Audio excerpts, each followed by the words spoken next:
Hello, everybody, and welcome. It's great to see a lot of people here. I see a lot of familiar faces and some I don't recognize, so I will introduce myself, Mary Beth Van Boris, Town of Loomis Planning Director. We have here tonight with me Carol Parker, Planning Assistant, Administrative Analyst, all things planning also, Planning Assistant, Planning Commission Secretary. We have our consulting staff of Anders Hauge from Hauge Bruick and Associates, his associate Christy Consolini from Hauge Bruick and Associates. There are many other technical staff that are supplying services to our general plan update, but cost reductions and all of that, we left them in their rooms. And this is kind of more of a general forum to kind of let you know where we've been, where we're at, where we've gone, what committee work has been done, the status of the committees, and then also where we're going towards the future. So this is still way early on in our general plan update. I can say that when we started this last year and in the middle of COVID and everything, we actually assembled committees and got committees for the different various elements of the general plan. They started convening in mid-March. So at this point, we're 3 months in with committees, many document reviews, a bunch of information assembled and given back to the committees for their line-by-line review of not only the setting sections of each element, but also the beginning. And in some cases, we've had a couple of committees that have ended. They made their way through their documents and made corrections, adjustments, recommendations. So we have a couple of committees that are finalized. One being the housing element. The housing element committee started a little earlier and faster because we were on a timeline with HCD. So recently the council approved the recommendation from the housing element committee. That document was sent off to HCD, and we're waiting to hear comments back from HCD on the housing element regarding their required or recommended adjustments to it. So we should be seeing that next week. And we will be reconvening the housing committee with also the planning commission and town council to wrap that document where, that housing element timeline is still pretty short. So convene one big meeting, hash out HCD's recommendations, and get it turned back around. And even after that, the important part is even the housing element, once approved by HCD and adopted by the council, we're still able to reconvene committees, review the documents, and make recommendations and changes in the future. And we can do 4 general plan amendments a year. So, even though we're looking at a vision for 2020 through 2040, it's a document that will keep getting tweaked over time as different things change.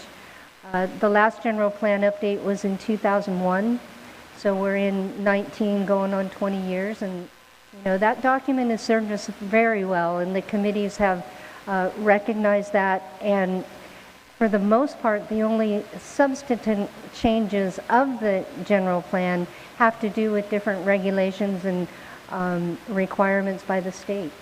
So our whole goal is to make sure we're meeting the state guidelines and incorporating what the town of Loomis wants in their general plan and what they see for 2040, which is really important. We are here to help guide that for you and get those things through. Of course, the committee recommendations then get forwarded to the Planning Commission. The Planning Commission will take their stab at it and recommendations to the Town Council. The Town Council will then work on everything, all the elements, the settings, this and that, and formally adopt it, and that'll be your document for the next 20 years. So we're happy to be here and hoping to enlighten you, share our knowledge. We convened a total of 17 committees, and that includes the housing element. So say conservation of resources is one element, is broken down into 4 different sections.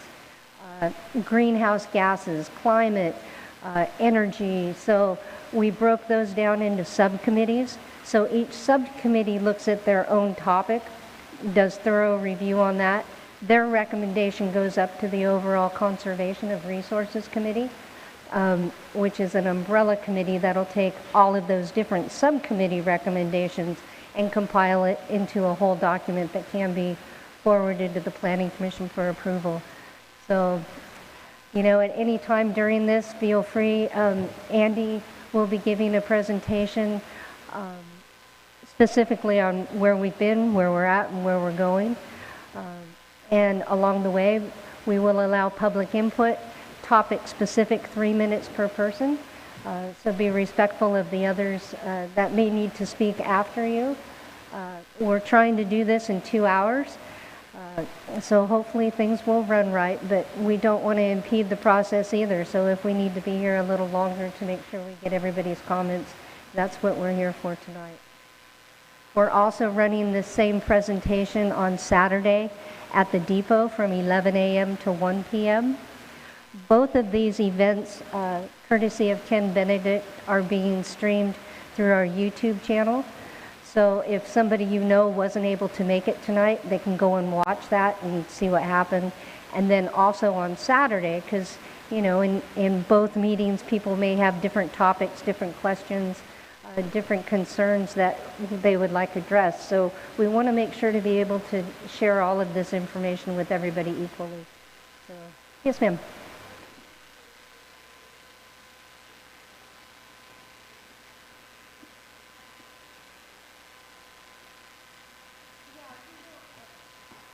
Okay, so the question was the division of the elements, and do we have any paper tonight that you can follow along with? And the answer to that is we will be displaying the elements right off of our website on the screen up front, and it's more of a general review.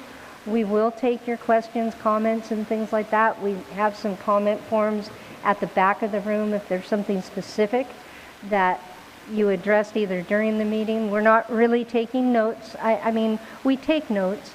We have the video, so we know where the areas of concern will lie.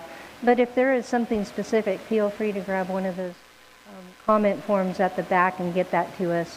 Right now, and you'll hear during our presentation, so far we have 856 comments on the general plan. We have created those into a huge spreadsheet. One comment could touch on 5 different elements in 5 different areas, so we're tracking that and making sure that it floats down properly through our general plan. So it's not repetitive, where you're looking through one element and it says the same thing that it says over here. You know, it all has to funnel back to the right level of incorporation. So we're trying to guide it that way.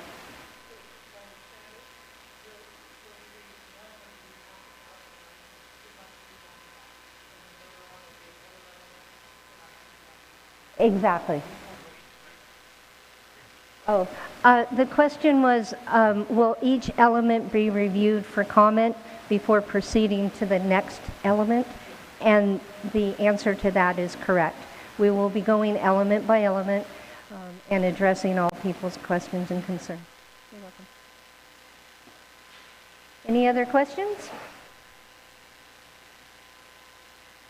Seeing none, I will turn it over to Planning Consultant Anders Hauge, and feel free when you need to come up to the mic, state your name, town of residence, and then go forward with your concern. Thank you very much. Good evening. I'm going to stand over here so I can control the computer. The agenda for tonight at this public forum, okay, Ken, sorry, is we're going to give you a brief purpose of the forum, then we're going to talk about the general plan structure since it's been modified. I see people from the committee, council, planning commission here, but there are others who may not be aware of how it's been modified, so we'll update you on that. We'll update you where we are in the process. We will then provide a brief overview of the public input forum structure, which was a question of what elements go first, second, and third, so we'll go through that. Then, element by element, we will take public comment, and once there's no comment on that element, we go to the next element and do the same. And at the very end of the evening, the staff will be around if you have questions you want to ask of us. We're here to help. So the purpose is for tonight to receive the verbal input on the general plan update. We've been receiving written comments since September of 2020, so 9 months or so of comments have been received. But this is a night where you can come up, make verbal comment. It's being recorded on YouTube, and we're also taking notes so that we can pass this on to the team and on to the committees, on to the Planning Commission, on to the Council. We are available to answer your questions.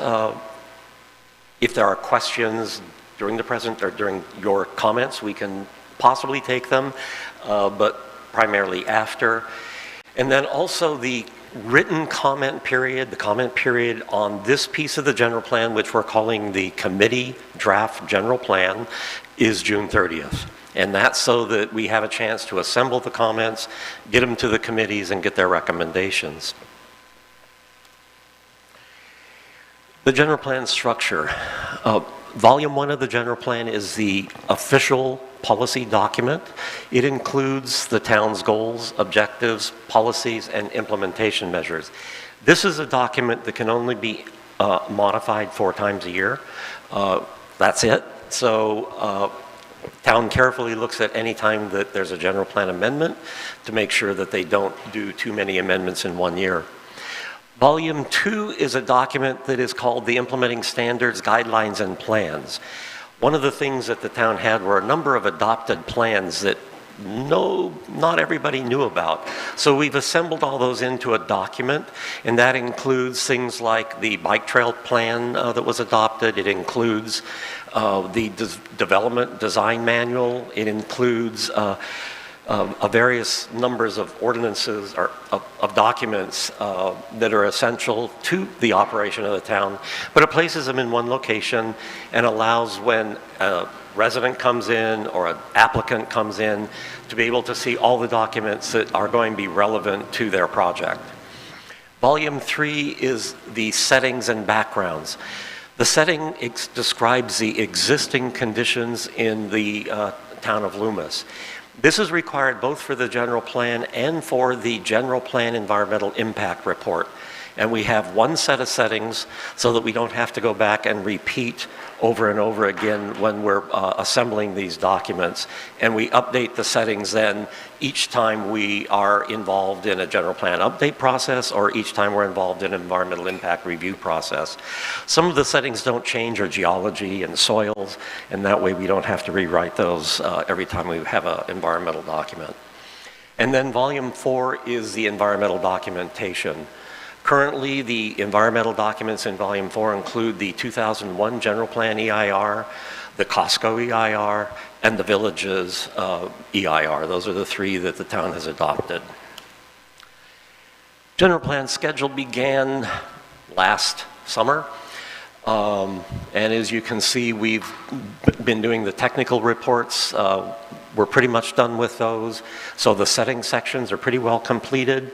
We'll note that there's still work being done on the circulation setting element. There's still work being done on the land use element as we're doing inventories. But the other elements pretty much their settings are completed. So that task is almost done. We've been taking community and agency input throughout this process, and we will continue through this draft of the general plan through June 30th. We've also been, as Mary Beth said, involved in various committees, and once the committees make their recommendation, then they will make a recommendation of consolidating all these separate elements that they've been reviewing into a single committee recommended draft general plan that goes to the Planning Commission for their review and public hearings. Once that has gone through the Planning Commission, there'll be meetings with the Council. They will make a recommendation that goes to the Council to then circulate the recommended document as a draft general plan. And at that time, the environmental impact report will be written, and the environmental impact report and the draft general plan will be circulated for the 45+ days for public comment, and then come back to the Commission for hearings. From the Commission, they'll make a recommendation to the Council. It will go to the Council for hearings. So Those meetings of the Planning Commission and Council are anticipated to be next summer. So we're about a year away from actually having decisions on the final documents. And as a community, you'll have review of this draft that is being assembled by the committees. You'll have a review of the draft reviewed by the Planning Commission, and then the official draft that goes with the EIR. So there's a number of versions of this general plan you'll see, along with circulation and comment periods with each of those. We show this at all of our meetings, but there's opportunities for review and comment on the loomis.ca.gov site. You have a social pinpoint, which is a site where you can make comments about the general plan on a map. And this is an interactive process where if you make a comment, others can then add to the comment and enhance it. Also, all of the general plan documents, both the existing general plan and the drafts, are on the website right now. And in the drafts, we do have the drafts in various versions. So if you see a version 0, that means that's the original document. Version 1, 2, and I think we're up to version 4 now on some of our documents. We'll show you the changes that have occurred to the document over the last few months. If you want to see older versions, talk to Mary Beth. She has copies of those. We don't post all of those on the general plan website, but they are available should you want to look to see how these documents transitioned over months. Also, we do have an email address, the gpupdate@loomis.ca.gov, which we take comments on. And while the comment period ends June 30th, we will continue to receive comments on that website beyond that date. Those comments will be provided to the Planning Commission for their review.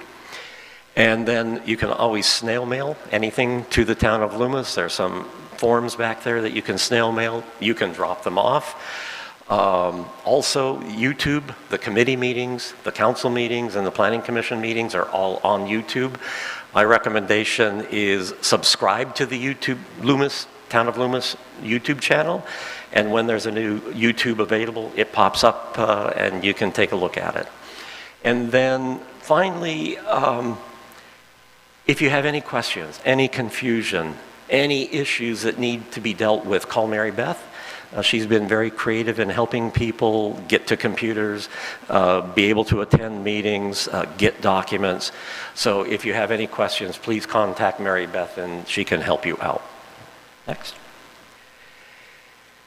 So the verbal input structure for tonight, we're going to begin with comments on the mission statement. This was adopted back, I believe, in 1996, still holds, 1991. And still holds true today. Also, comments on the glossary. The glossary is found in volume 2 of the general plan. The glossary includes all of the definitions from all of the codes and ordinances of the town and the general plan, and they've been placed in one glossary because we found as we were working with these documents, there were different definitions in different documents, and we decided we really needed to have one definition consistent within the town of Loomis. So we'll take comments on that. May not be the hottest document to review, but it's extremely important because words do have meaning, especially when we're dealing with the law. And then we'll go element by element. And in each element, we can talk about the settings, the goals, the objectives, the policies, implementation measures. So that's what we want you to talk to us about. And here's the structure. We're planning on starting with the conservation of resources element, then parks and recreation and open space, public services and facilities, economic development and finance, public health, safety, noise, environmental justice, circulation, and land use. They're put in this order because these elements feed into the land use element. They build and get you to the land use element. That's the reason they're in this order. We did have someone from the public request that the land use be moved up because there may be people here who want to talk on the land use. Our thought is that what we'll do is we'll begin following this structure, and at 7 o'clock we'll revisit where we are and make a determination as a group if you want to move land use circulation forward in the process. But we'll continue from now through 7 o'clock following this pattern. So let's begin the verbal input. Yes, question. Housing, because it is currently before the Housing Community Development, recommended by the City Council to go there. You can make comments on the housing element with the land use element, but basically until we hear back from Housing Community Development on what is required, that is basically closed. So one of the things the Housing Element Committee discussed and we have discussed is once the housing element comes back and the town council adopts it, and they have to adopt it by September 10th to meet the state guidelines, or there are consequences financially to the town. Once it comes back, then we're looking that we can continue to discuss innovation and other ways for implementing the housing element within the town. And so our intent is, once we know what HCD wants, once we have the Council Planning Commission make the recommendation on adoption of that housing element to meet the state requirements, then we can come back and visit more innovation for the housing element. But any comments on the housing element, I'd suggest be part of the land use element tonight, because that's probably where they're going to end up going. Next. So the mission statement, and next one. And I wanted to put it up on the screen for you.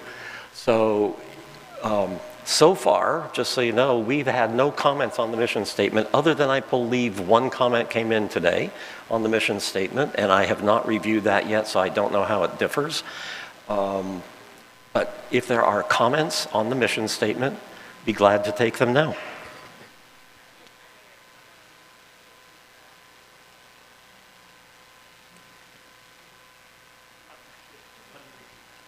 Okay.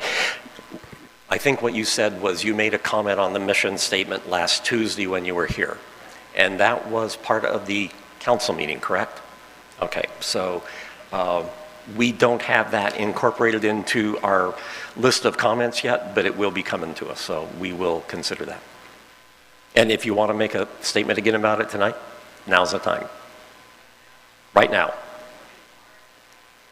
Thank you.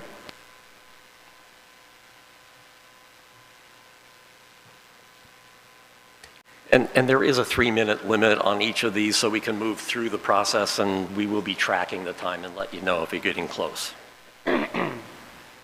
My name is Pam Blake. Like I said last Tuesday, I've lived here for 36 years. I wanted to remind the town council and whoever was listening, number one, a quality of life in which families can grow and enjoy the small town atmosphere.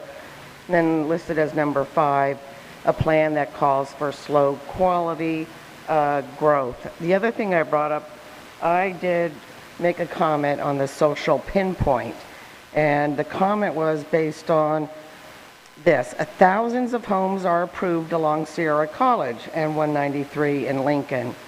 Rockland has plans to eventually connect Sierra College to Whitney Ranch Parkway. Sierra College will become a major regional corridor, whether the town likes it or not. The town should plan for this by upzoning properties along Sierra College to accommodate much needed affordable housing. So I don't know who wrote this up, but it's already telling me that this is a done deal, that you're going to up it. These people, my friend back there who won't talk,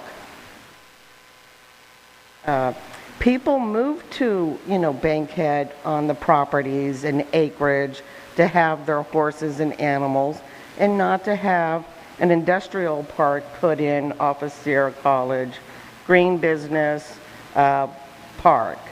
So I just want to remind everybody that, number one, right up there, a quality of life in which families can grow and enjoy the small town atmosphere. And I have been here for 36 years. I'm not going anywhere. I'm going to I'm blue into the face. There needs to be, some growth, but it needs to be quality growth and not what whoever wrote this statement up, because who wrote this statement up? Because it's telling me that this is a done deal, that the zoning is going to be changed on Sierra College. If you go in on the website, the list of comments, which is 800 and some long right now, that comment will be in there along with the person who made the comment. So that database has that information. I don't know who it was. Well, I'm not really computer savvy, whatever. I got a new laptop in January. My friend had to set it up, and I'm still struggling with it. So I'm going to keep showing up at these meetings because I have a really hard time doing this at home, and I wanted to get my point across. Thank you. Thank you. Pam, would it be helpful for you to have, like, the comments thing that's online can be printed, large format for reading versus trying to get it online? Would that be beneficial to you? I'm just challenged, period. So I'm sure there's some other older adults that might have, you know, problems too with either their internet service or telephone and connection and stuff. So I'm sure there's other people like me, so thank you. Yeah, and to address that comment, just blanket overall, because there are spotty internet connections within Loomis. If you have issues with the internet, send me an email, give me a phone call, tell me what your issue is, and I'll make sure that you're constantly bombarded with information. That's probably not accurate, but at least available to provide you the information you're seeking in a timely manner. I'm here for you for any of those kind of needs. So even a phone call, 3 o'clock in the afternoon, hey, I just thought about, you know, whatever it was. Give me a call, let's talk about it, and let's get your ship righted so that you have the information that you need going forward. Yes, question? Are you making the statement? Okay, come on up to the, you'll be next. All right. So I recognize a few faces in the audience. So my vision is very similar to what we already have here in Loomis. It's a family-oriented town, and I like to see it stay pretty much the same way. I came from a small town in Southern California that the main street kind of looked like the main street on Taylor, and then the big money came in, and pretty soon there were multi-million-dollar homes going up, and it lost the hometown feel. So we raised our kids there. As it turns out, our children a couple of them live up here, and they have kids of their own, and we love going to the games. We love participating in their school functions. It is a small town atmosphere, and we would love to keep that the same. And we just like to set a priority for any of the town planners that if you've got to make a decision one way or the other, lean towards keeping it the way it is. Small town.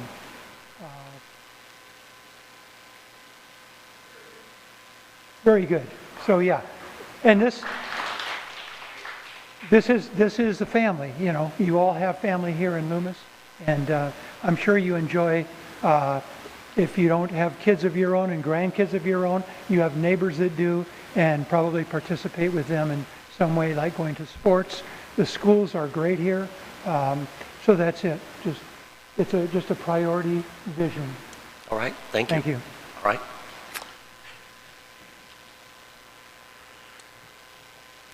Okay, Gary Liss. I'd like to highlight that the general plan should highlight how Loomis should only grow to meet the needs of Loomis residents, not for the benefit of out-of-town developers who build their projects, then leave with their profits, leaving behind the impacts of traffic, diminished nature, reduced rural atmosphere, urbanization, and gentrification.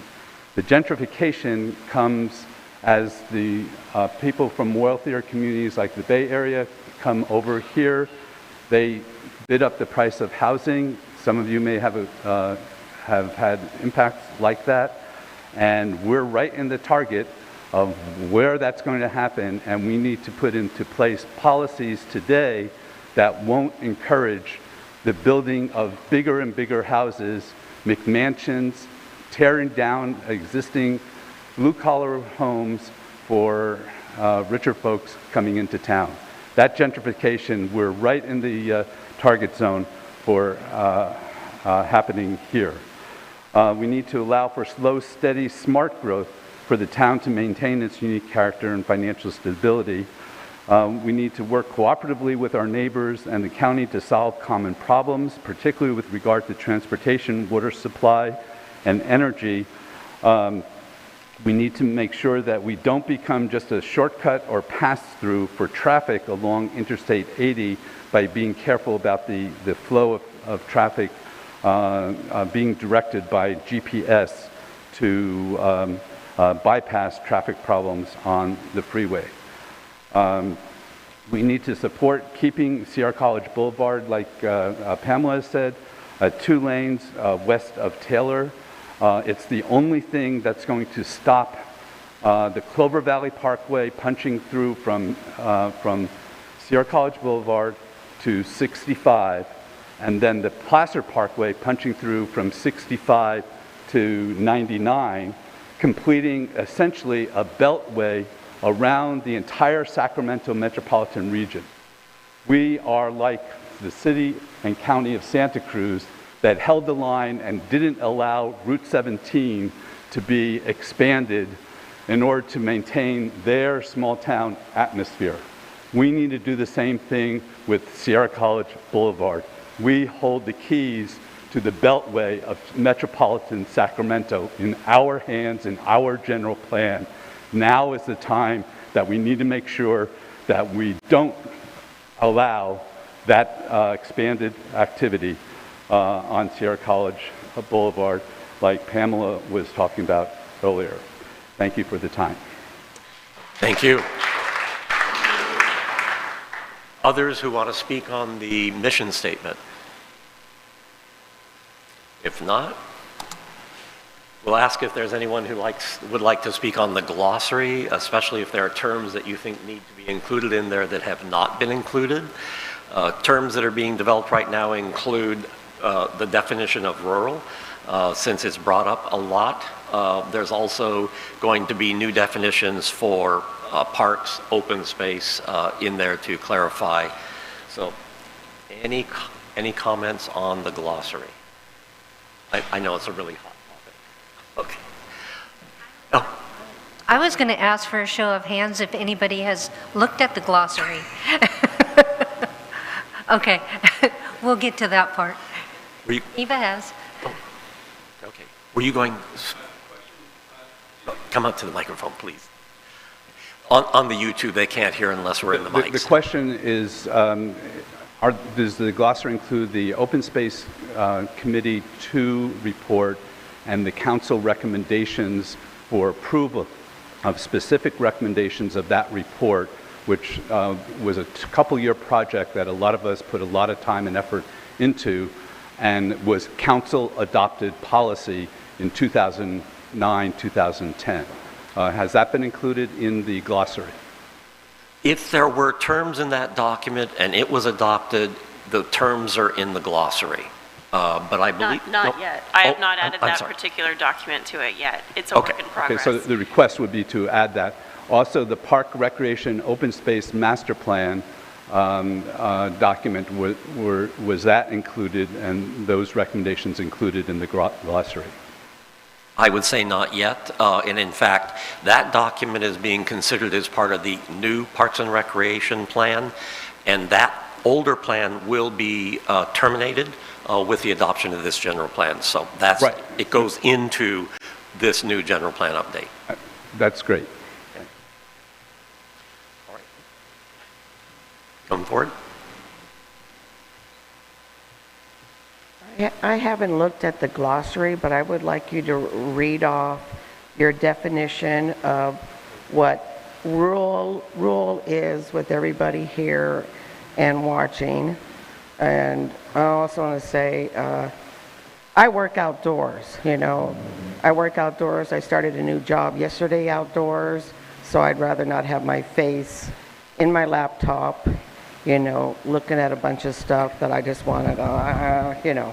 So I'd like you to read off the term for rural. As I said, that is being prepared and that's being discussed by the Land Use Committee, and they have not discussed it yet, so it's not included at this moment in time. But it will be within the next month or so. Yes, if you could come up to the microphone. So everyone knows because we're on YouTube, we need to go to the microphone. And the other thing that is important is if we could dissuade the clapping, because there may be some people that agree or disagree with that statement. So it'd really be better no clapping or other noises. So appreciate it. Thank you. I'm Jackie Year. I've been in this community about 27 years. I don't know if you, maybe I need to fix it? Sorry. Do I need to start over? Okay, I'm Jackie Year. I'm just going to throw some things out there because I thought this was an open house where we were going to go to tables and see things. And I'm like Pam. I haven't followed this process because I clean houses all day, I get home, I just can't focus on a screen and try to watch people and figure out what they're saying. And I'm a pencil and paper person, so I'm writing on this. And I just want to say that, and I know you can't probably answer me right now, I don't understand why you say we've adopted the village EIR. I don't understand why a declined project would have an EIR that got adopted, but it's way over my head. I also am surprised and disappointed the housing element isn't actually going to be on the agenda tonight, because I think a lot of us are here about the housing element. I want to say that I appreciate Pam and Howard and Gary's comments. I would like to see us keep our architecture more rural. I'm concerned about aesthetics. I'm concerned about a development that we saw a schematic for over at Bankhead and Sierra College that looks like anything you would see in any metropolitan area that hopefully is not what Loomis is becoming. I hope we're going to preserve our trees and landscaping. I hope we will be family-oriented with yards and not be creating developments that don't encourage people going out in the yard and playing with their children and their animals. I mean, we adopted a chicken ordinance so people could have a more rural feel in this town. I hope that we will avoid alley-loaded developments and create situations where people can drive up and, you know, people who have special needs or older people can walk into a house and not have to enter through a garage off an alley. And I am concerned that we're redefining rural, and I'm disappointed that it can't be read out loud for us. That's all. Thank you. Any other comments on the glossary? Yes. If you could come up to the microphone. Are you able to read a new definition of open space? Though that is also being drafted at this point in time as part of the Open Space Committee. So be aware that... It's hard to comment on a glossary when we don't have a definition for these things, because these are things that are really important to this town. There's an existing definition that's currently There in is, the but glossary. you just said it was going to be changed. Well, that's part of the committee's discussion when they next meet. Okay, and doesn't it seem a little out of order to you that it says glossary, right? Two people have asked for a definition of an item, and that's not available. Correct. Just be aware where we're in the process. The committees are still reviewing this document, so it is still a draft, still in versions. Tonight is a night for, if you have any comments that you want to be considered and included in the general plan while it is being created, and it is being created as we speak, that's what tonight is for. Now, once it goes to the Planning Commission and we have a consolidated document with the committee's recommendation, all of those things will be in that document, and then, yes, we can read to you exactly what's in there, but this is a work in progress, so. Okay. Any other? Yes.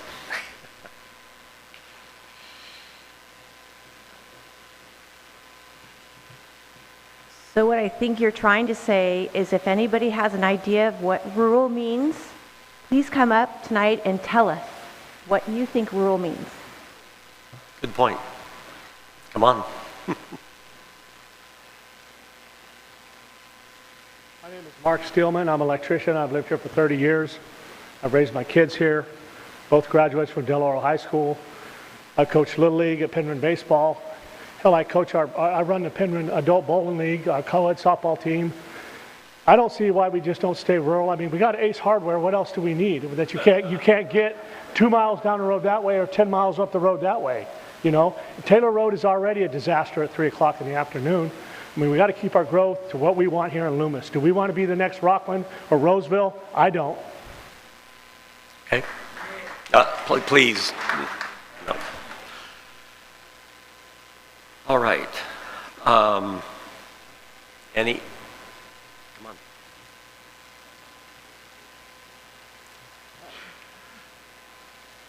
Jean Wilson, and I have not checked the glossary again lately, so I don't know. I did not make an official comment, but I had made at some other meeting a comment about the definition of our definition of agriculture, and the one that I saw previously used the standard definition of food and fiber, whereas the current one that the town uses also includes equestrian deliberately in not just food and fiber. Or maybe we need to make it more general animal keeping, because we have a lot of equestrian-oriented people here who want to be included in our right to farm ordinance.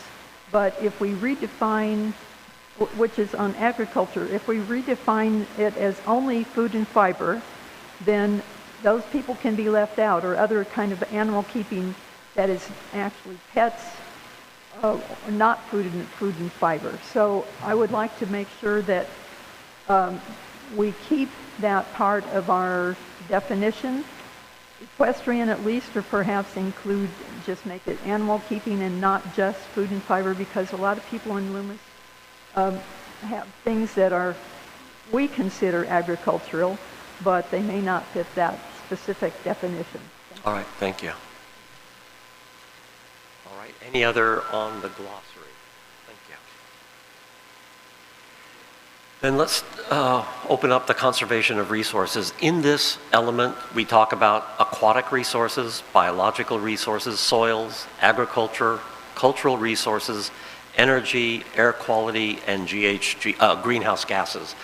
One of the new requirements of the state of California is to talk about greenhouse gases in this element. So that is one of the new sections that is being added as part of this general plan update. Christy, were there any just brief?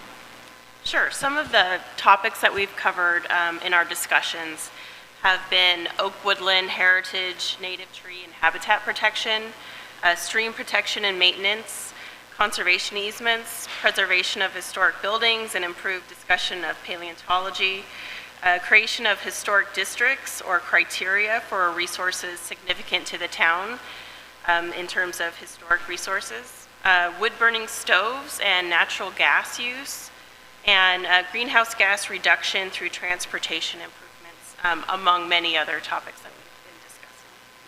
And for those that want to go watch some old YouTubes, my understanding is we've had a number of comments that the Historic Cultural Committee was one of the more enjoyable committees, and if you want to read a great history of Loomis, take a look at the setting sections on the historic cultural setting sections. It is lively, and it's a robust history that the town of Loomis has.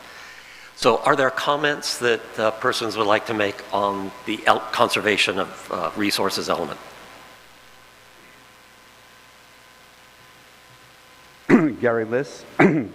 Most of these recommendations are based on recommendations of the report of the Green Ribbon Task Force of 2010, which I convened when I was mayor.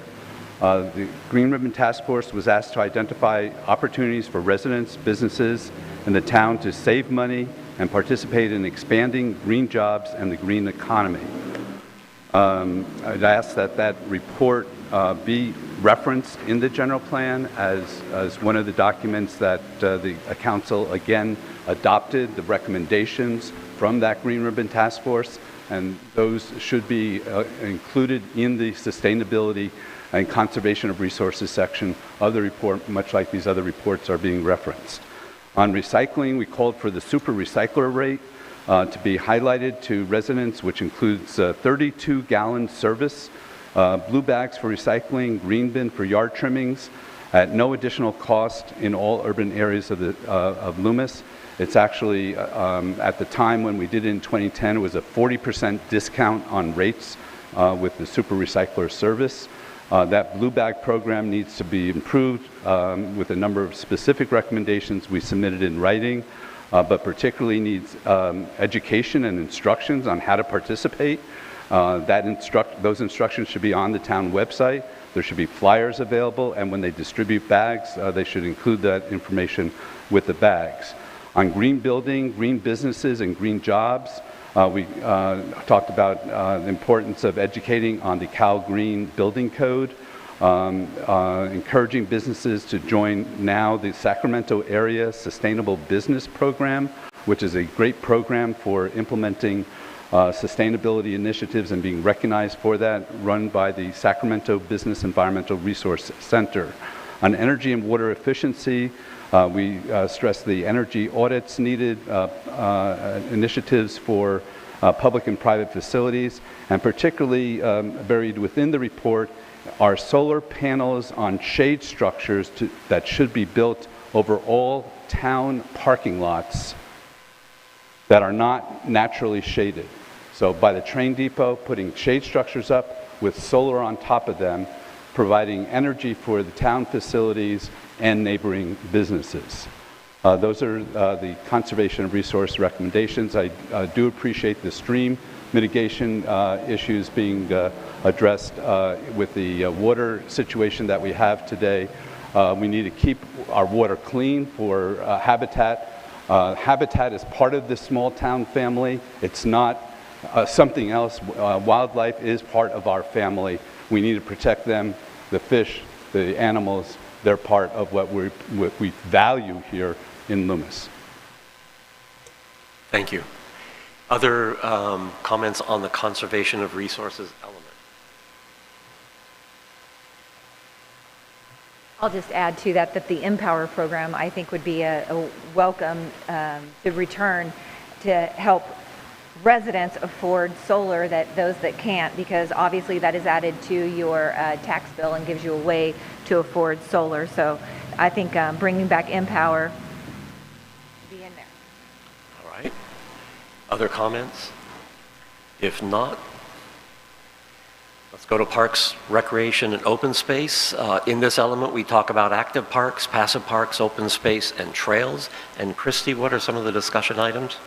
Sure, this one has a lot of discussion to still occur, but some of those topics are what ratio should we be using for park and open spaces and per population of the town, and what should be included in that ratio? Are we talking about just parks, or are we talking about parking areas and other facilities? So that's one item of discussion that'll be coming up soon, and then another is how do we pay for park development and maintenance, and do we need equestrian trails or multi-use trails in general? And also another comment that's come up is a community gathering space at the library or a park or amphitheater or some type of other use. So you know, if you want to watch the Parks and Recreation Open Space Committee, those are topics that are on their agenda over the next couple of months. The next committee meeting is this Thursday at 6 o'clock. Okay. All right. Any comments on the Parks and Recreation element?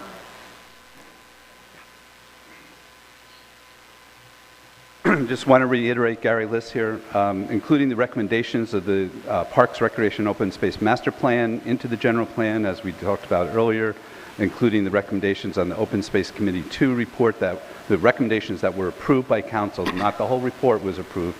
There were specific recommendations over a full year after the report was submitted. So it's going to require some detective work to find out what council adopted of that report. Specific recommendations from our committee that developed these is that the town should contract with the county, another community, the library, or one or more nonprofit organizations to organize more activities for toddlers, youth, teenagers, and the elderly to strengthen family values and the sense of community. We should transform the library into filling the role of the community center that's in the current general plan. That was going to be part of what the village community area was going to be in the general plan. It was going to include a community center. The library has become that in part, and we need to go whole hog and build on what's there. The way to build on that is to encourage more service groups, county scouts, Del Oro senior projects, to engage youth in productive work, to learn building trades while upgrading senior houses and rundown areas of Loomis. Our group here, by the way, has been meeting on this for a couple of weeks, brainstorming what to present, and we presented a 6-page document yesterday by email, which I'm reading from. The basic idea is from a Parks Recreation Open Space Committee. There's nothing more important for preserving the small town, family-oriented efforts by upping the ante on having activities for our kids, and particularly teenagers. There's very little besides organized sports, organized band, things of that nature. And those are great, but we need to provide for lots of different diversity of interests, and we need to help starter families with toddler activities for toddlers. You've got the splash pad here, which is, was well received in town, but the town didn't take the opportunity to make the water recirculating. So in a drought, it's a great example of conservation of resources gone south. The town needs to commit to preserve our water, not splash it around and let it go down the sewer. We need to recirculate that and use that as an example with solar on the shade structure at the Blue Anchor Park, and recirculating water to complement the native plants that were used as the primary design for that park. So those are ideas we have on the Parks, Recreation, and Open Space. Thank you. Thank you.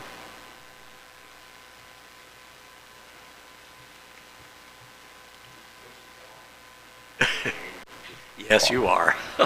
Okay. Oh, okay. Miguel Yukovich, 5911 Craig Court, Loomis, California.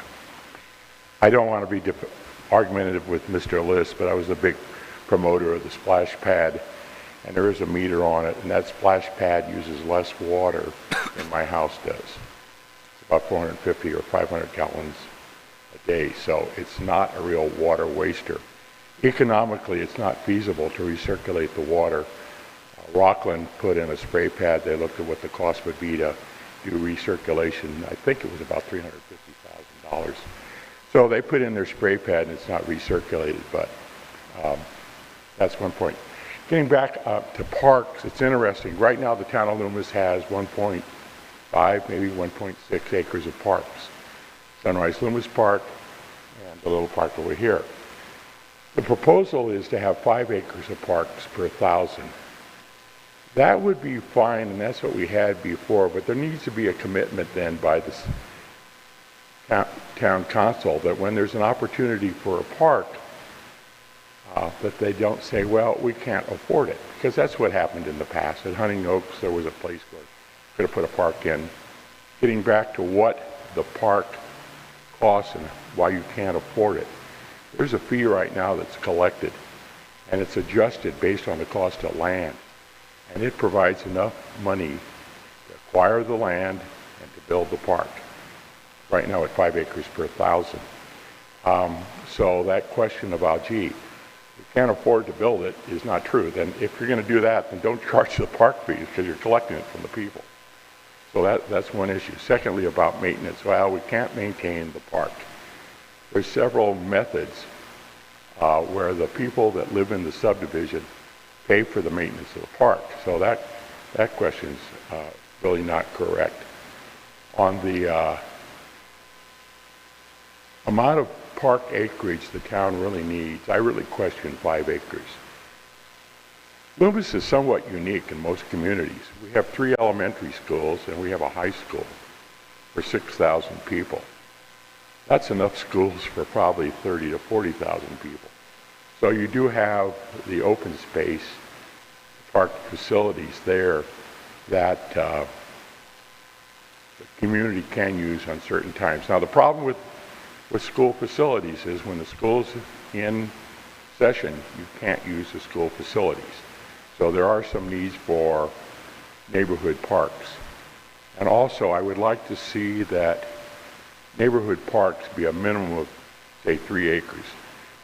The property behind Rayleigh's was a good example. They had quarter-acre park, half-acre park, 1,000-square-foot park. They called them parks, but they really didn't serve the needs of the community. So I think one of the things you really need to consider is the size of the park. It needs to be big enough so that you can have a turfed area, a picnic area, a tot lot, and asphalt parking areas. The question was kind of funny. It came up, somebody here on the panel said, should we consider parking as part of a park? Well, yeah, I've been in the business 40 years. When you build a park, you have to have some place for the people to park. That's considered part of the park land. On passive parks, I think there really needs to be a clarification. Passive park is a park where you don't have active activities, and that's basically what a passive park is. The thing is that it's proposed to have 5 acres of passive park per 1,000, and that is going to be a little bit difficult to do. I think what you need to look at is, rather than purchase that acreage, you need to get development rights on it. It's less expensive and it will allow you to have more park acreage. I'm really sad to see that the Nuns parcel at the corner of Barton and Rockland Road was sold. My suggestion was that the town buy it. There's 30 or 40 acres of beautiful oak trees that made a fantastic passive park. Now the question came up, well, they can't afford it. Well, they've got maybe $300,000 in their passive park fund, and they have a piece of property on Walnut that has 40 paper lots. Each one of those lots is worth at least $25,000. If they sold Walnut, took their money, they could have bought the property where the Nuns are.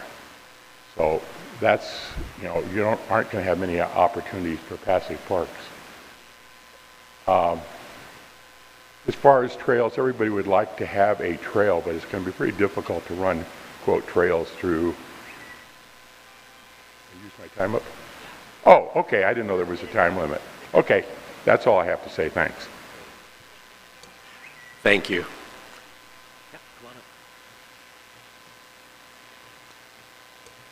Good evening, everybody. My name's Joe Ryan. My wife, Allie, and I moved to Bankhead Road from Roseville in December of last year.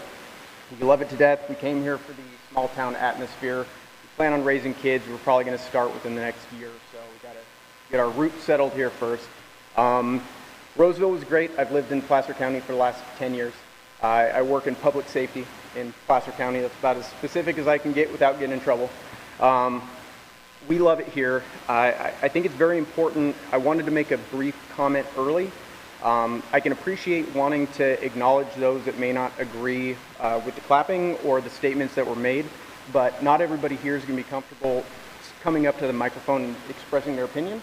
I think it's also important for the folks to my left here to understand the topics and the comments that are made that are very important. And the best way we can do that as a group collectively, without everybody coming up here individually saying I agree, is to clap or to not clap. I think that folks that disagree are certainly entitled to sit there and be quiet. They certainly can do that.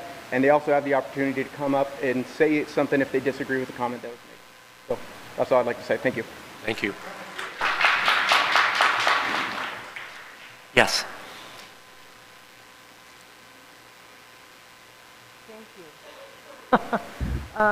Pat Miller, I've been here 35 years. When we first came here, we didn't count because we were too new, but I think we've done our time. I wanted to make a few comments about passive parks and open space. I don't know what the definition's going to be, but The town does already own a place called Heritage Park. I don't know if you all are familiar with it. The Open Space Committee reviewed it extensively. There's a long list of native wildlife. There's river otters, there's pond turtles, endangered pond turtles, including all the ducks and raccoons and deer and stuff we see a lot of. That area is just a rich wildlife habitat. And since the town already owns it, we don't really have to worry about buying it. Part of that property is pretty degraded, but it wouldn't take, a whole lot to make it into a usable area for people. But the wildlife corridor that goes through there is really close to the wildlife corridor at Homewood, which is really close to the wildlife corridor across Sierra College Boulevard. So we have, all over town, we have these little fragments of trails and corridors where wildlife exists. People can walk or bike. And when we start talking about making parks, I feel like we have to examine and map out what we've already got. And it doesn't take a whole lot to connect those together. And we can help the wildlife a great deal by giving them the ability to traverse the area and get back and forth and migrate where they need to go.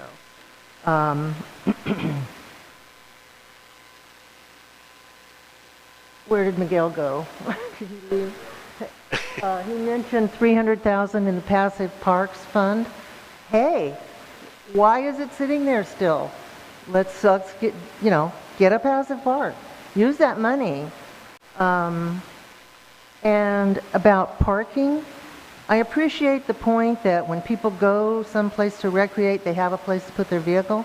But I've been reading an awful lot lately about how younger people don't want cars anymore. Foreign to me, personally, from my generation, but, I get it. And we're going to electric more and more. And, in fact, it's mandated. And zip cars and cars to go are the coming thing. So maybe we really don't need the parking that we've always thought we needed. We could, while you're doing the general plan, you can certainly evaluate whether we need all that parking. Because that land, 80% of our land is used for the vehicles, right? That's a lot of land. So be a little creative and don't be afraid to bring that out and let us comment on that. All right, thank you. Some more comments on Parks and Recreation? And once we're done with Parks and Recreation, we'll ask the group about rearranging our schedule. But let's complete Parks and Rec. Jesse Lunsford, I'm right across on Smokewood, right in the center of town. These are a lot of great ideas. We need you to participate in the meetings. I'm hearing a lot of great stuff I haven't heard from before. And we sit in these meetings and we go through the facts, we go through each of the details. The more people who input their ideas, who give the facts on what reports have gone through, what haven't, it helps us immensely on the wording of the documents when we work with Anders and we work with Mary Beth on what do we want to see for this town over the next 20 years. So please don't just stop tonight. All of these meetings are recorded. Your opinion definitely is important. We're all recommending things that we would like to see. This is the time now that we'll be dealing with the next 20 years on what gets saved, what doesn't get saved. If you participate, the more of us that participate, we can put down the namesakers who are looking for development. So please participate. Thank you.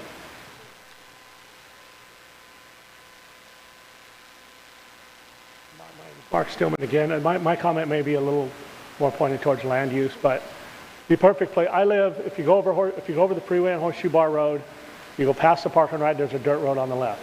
Okay? It's called Evans Drive, but my address is Horseshoe Bar. I live in the second house there. As soon as you get off of 80 on Horseshoe Bar, right there, that field behind there would be the perfect place for a park. Now, I saw a drawing that this company from Santa Rosa, because there used to be a guy that leased that land, ran cattle out there. I took care of his animals sometimes. They ran him off because they said they were going to develop it. And they showed a drawing of them using my road, our easement, as a road into this development they're going to do out there.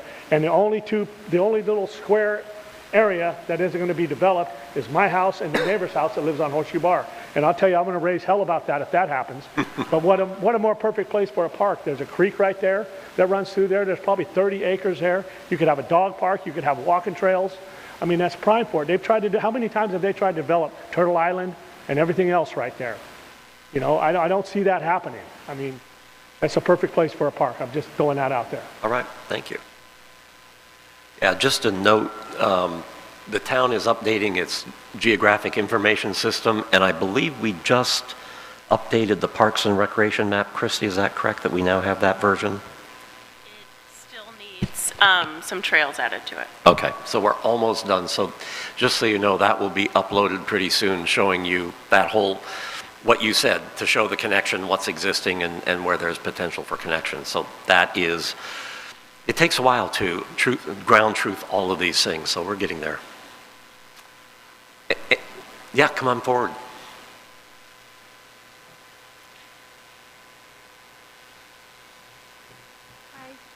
Kim Fettke, 3070 Humphrey Road.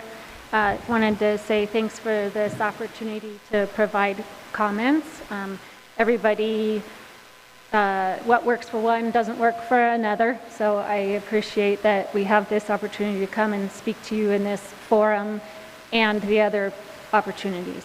And so I do have a comment about this, but I wanted to first ask, I was hoping that tonight was going to be a presentation more of kind of where we're at and not just collecting comments. And so, so I'm going to provide a comment and leave, and then give my comments in a different way at another time. But I wanted to ask, is there going to be a time when any sort of summary is provided to us of kind of where we're at? And specifically, I think it would be really helpful for those of us trying to do our homework on all of this, if there was a way that you could provide some sort of summary of proposed changes. And, you know, of course, I don't mean redline the entire document, you know, between the old and the new version, but if you could provide some sort of summary, you know, generalizing what changes would occur with where this is headed versus what we're used to. It might help us target our comments. First of all, the intent is that once the committees have made their recommendation to the commission, that document will be consolidated into a single document. And there will be some presentation possibly to the Planning Commission. We're going to have to talk, but that would be the time when we have the recommendations, the document is consistent, consolidated, that there would be a summary of this is where we are. Now, as far as summarizing, there's been a lot of changes. We'll have to give some consideration if that's even possible to summarize all the changes. What I can say right now is that the overall goals policies really aren't shifting. What we're doing is detailing it, and basically, I think as other persons have commented, so that when projects come into the staff, we have the ammunition to say this is what the town of Loomis wants. So there's a lot of detail going into it. That's why we're trying to write the definition of rural, because throughout the existing general plan, it talks about rural. But when we've had people come forward, we've heard many different opinions about what rural is, kind of out on the outskirts, the horses, the hay, into the town when you have something a little bit different. So we're trying to describe that so that when a project comes forward, we could say this is what's expected. And right now, the general plan doesn't have that. So right now, though, most of the changes are just a lot of detail trying to tie down what the town of Loomis wants in fairly specific language. Okay, and that's great because, yeah, the devil's in the details. And so I would reiterate to your point about the definition of rural and glossary, reiterate what Gary Liss said about going back and looking at the old open space documents, because the hashing around that you guys are doing, we went through it 10 years ago. Okay, that's good to know. So that, and then also, as far as a summary, again, these kinds of details, I don't think it's something that would be feasible, you know, or practical at least, you know, for you to do. But you were able to provide some sort of, bigger picture summary, like here's big picture changes. And that might, boil down to land use, because, all of these details are great for, specifying what the town really wants to see.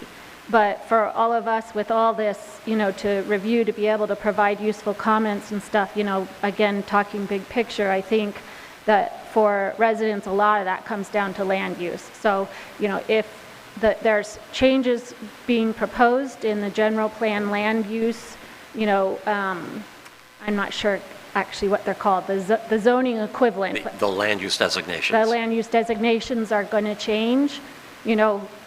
That's where people are going to want to really comment. So a summary of big picture things like that would be useful. Okay, but as far as this specific section, again, time is short, and so, I'm not completely up on where the different committees are at, but I'm aware that we have always, as a town, been in a big deficit for our parks and open spaces, our acreage, compared to what we're supposed to have according to our own general plan. And that's, again, I've been here 20 years and working on this stuff with the town to some extent for 20 years, and it's always been that way, and we're worse off now than we were 20 years ago. And I know that that's a problem as far as planning, but I want to emphasize that as residents, we're not concerned about meeting those numbers. We're concerned about actually having that parks and open space. And so I have some little inkling of some ideas that have been tossed around, and I don't want to speak because I don't know the details of this, but of some strategies that have been proposed so that the town can, technically meet those acreage requirements. And I just want to emphasize, we don't want that. We want the open space and park space, and we don't have it, and we do want it. So let's focus on actually getting that acreage, not just trying to meet those numbers. Okay, thank you. I see some coming forward here. So. Oh, you're going to say, I'm sorry, okay. Okay, any last comments on Parks and Recreation? I wasn't going to. Yep, that's fine. Okay. So, Eggplant Festival. Oh, your name just... Suzanne Krause. Thank you. Why do we have an Eggplant Festival and no food of eggplant? Good no point. booths with eggplant? I don't get it. I come from a town that we had a hometown fair. Like 100,000 people would come. Oh, sorry. Oh, yeah. I'll talk about it. Okay. I know what a hometown fair is. I don't want to insult anybody, but I don't get it. Eggplant Festival, I went once, and I went once and there was no eggplant. Well, I shouldn't say that. There was one booth and it was horrible. I hope you're not here. Okay. Why can't we have a fabulous Eggplant Festival? Why can't we open up the street right there on Taylor and have food booths and have fun and have art? How many people here are jewelry makers? I bet there's several. There's people that make fabulous jewelry. There's artists. Why can't we see your stuff? We can't because of the Eggplant Festival not being an Eggplant Festival. What's up? I would suggest you talk to the Chamber of Commerce about that I'll because... be happy to. Okay. And who is that person?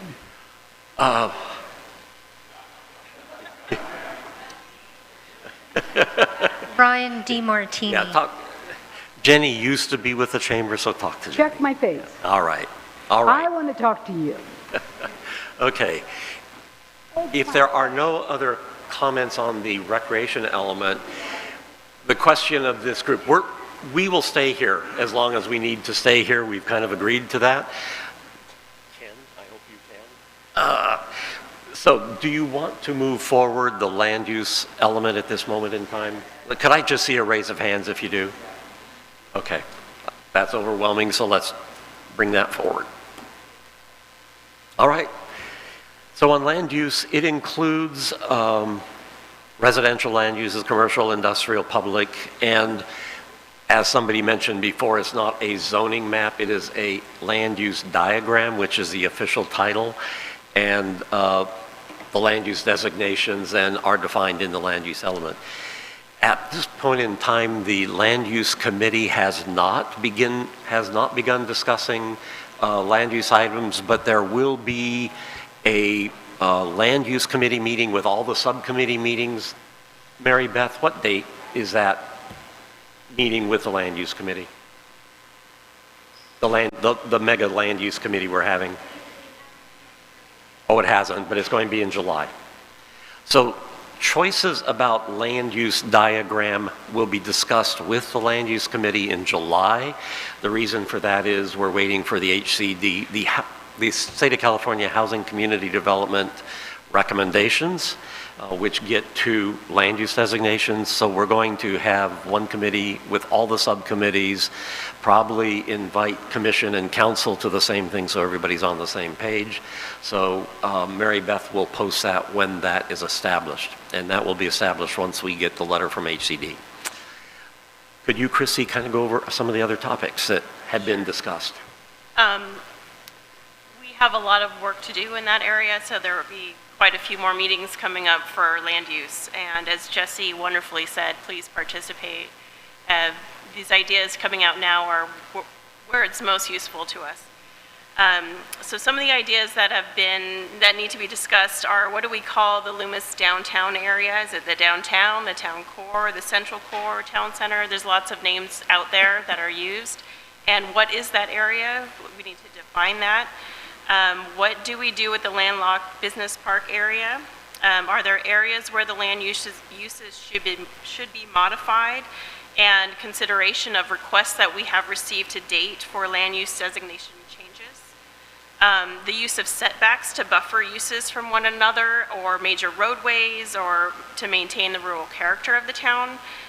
Maintaining the right to farm.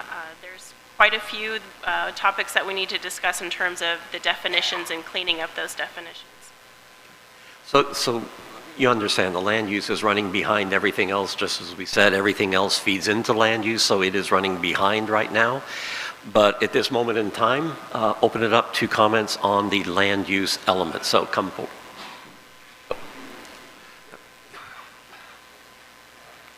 All right. I was told that that property I just spoke of just to the south of the Horseshoe Bar off-ramp, is in the general plans for development. What can you tell me about that? I would suggest that, call Mary Beth and we can actually look at the maps and tell you exactly what's allowed on there. My guess is it has a land use designation. Land use designation allows some development. I thought it was, is it still zoned commercial? I don't know. We'd have to actually. Yeah. If you're coming down, if you're going east on 80 and you get off at Horseshoe Bar, right on the other side of the horseshoe, if you will. Okay, so that's all town commercial. Okay, so if you take a look up on that map there, that's that pink, which is town, tourist commercial. Do you know, are there planned developments there? Is there something in the plans? There's nothing that I'm aware of. Thank you.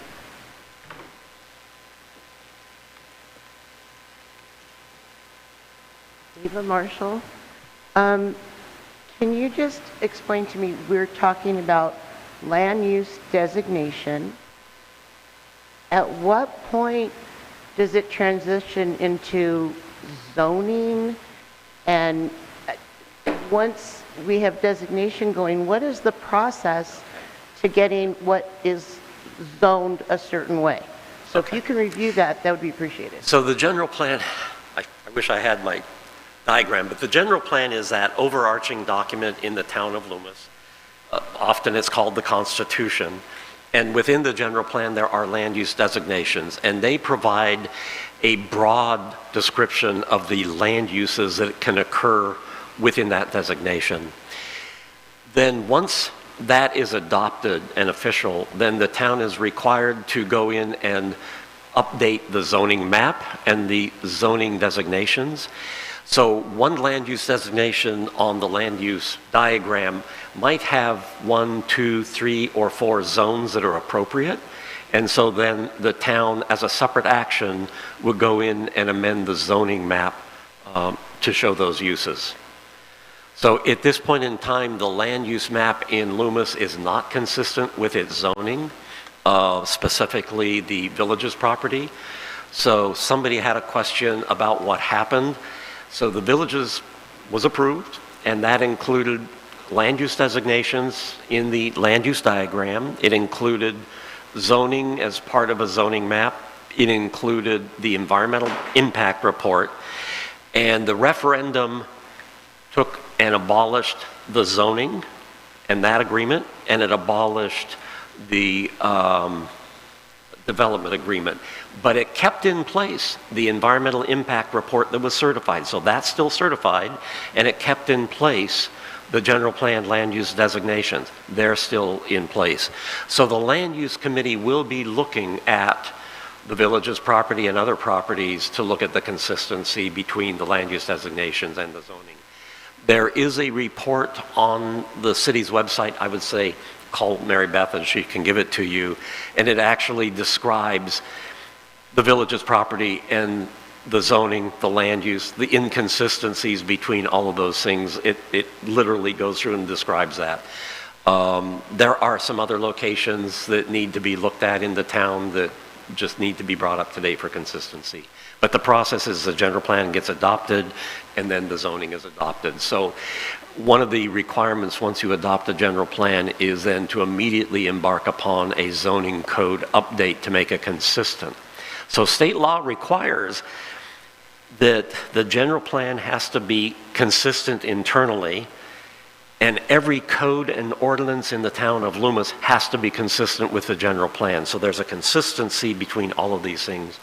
So that has to be, once the general plan is adopted, then all the codes and ordinances will have to be looked at to make sure they're consistent. It's going to take a while to get through all that.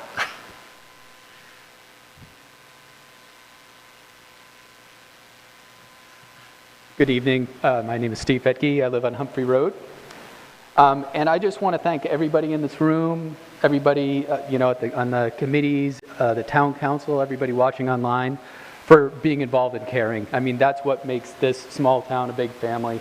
If we weren't all involved, who knows what we'd be Rockland or something. So everybody working so hard to keep this town like it is, I appreciate it.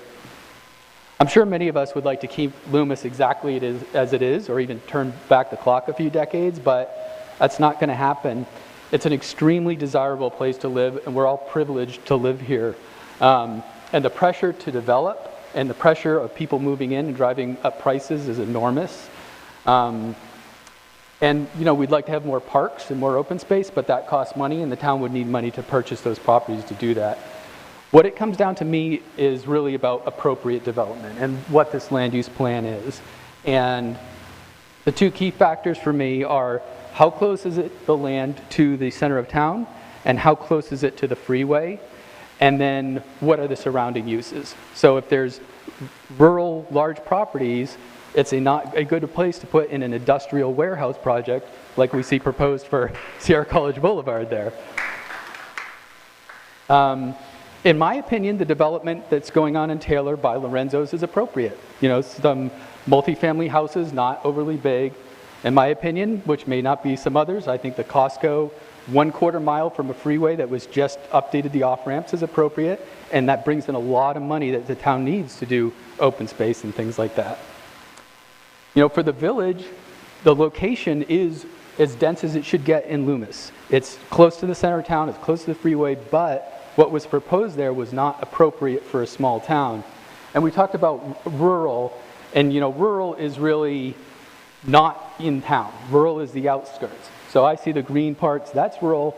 What's in the center is small town. And it's a judgment call, but small town is not large houses on small lots to increase profit for the developer, but they could be small multifamily houses, it could be appropriate. So again, people have different opinions. I appreciate all the work, all the people are putting in, but just keep the development appropriate for our small town, keep the outskirts rural, and thanks everyone. Thank you.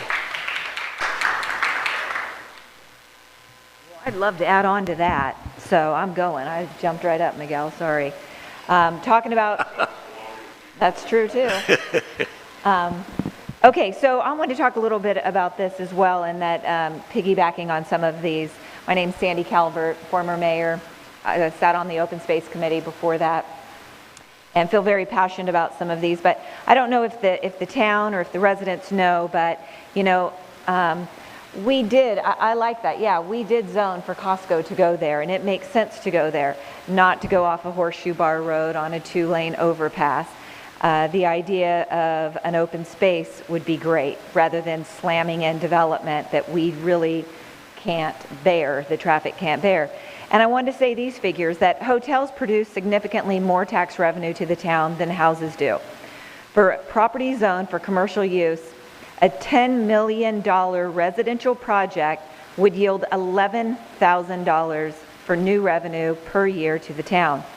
A retail project with $10 million in sales would yield $100,000 per year to the town. But a $10 million hotel project could yield $300,000 per year.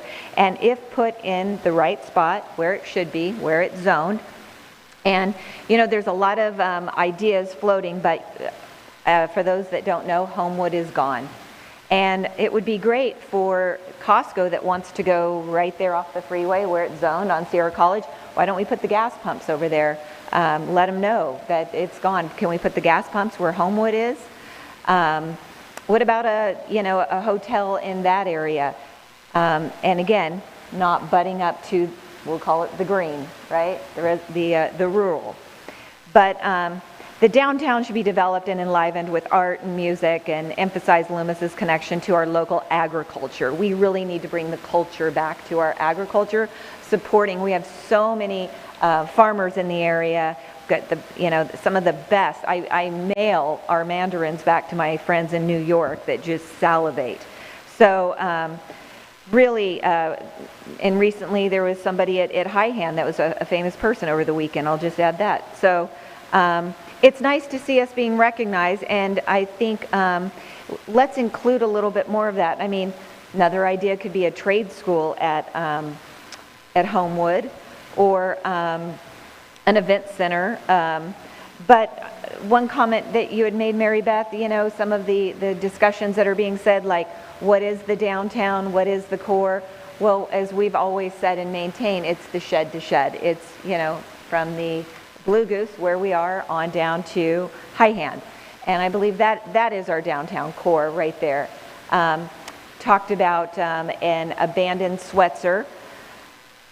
There is, it would be great to have a road that is right along the railroad track, to take all of those big business trucks off of Horseshoe Bar Road and to the freeway. And Carol's kicking me off. Yes, an interesting buzzer. Miguel, we'll make sure that you're next.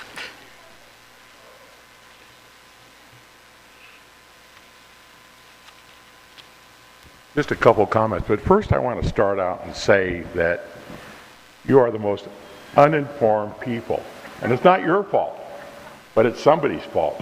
As an example, talked about Homewood, that's already been sold to Kneisel Collision, so that's gone. The gentleman that asked about his property there on Evans Drive, Mr. Evans built my first house in Roseville. Those developers have come in and talked to the community. They've talked to some of us. They've talked to the town council. They want to build a senior center, a bunch of houses. So they have talked to people, but you're not aware of that. I guess you can't be aware of some of the private negotiations. One question I have, I went to my doctor today, and he said, God, I got to leave where I am over in Rockland. I'd sure like to find a place in Loomis. He says, but I can't find any. Well, they told me that on the phone. So I drove around today. Do you know there is not one place for a professional person to come into Loomis?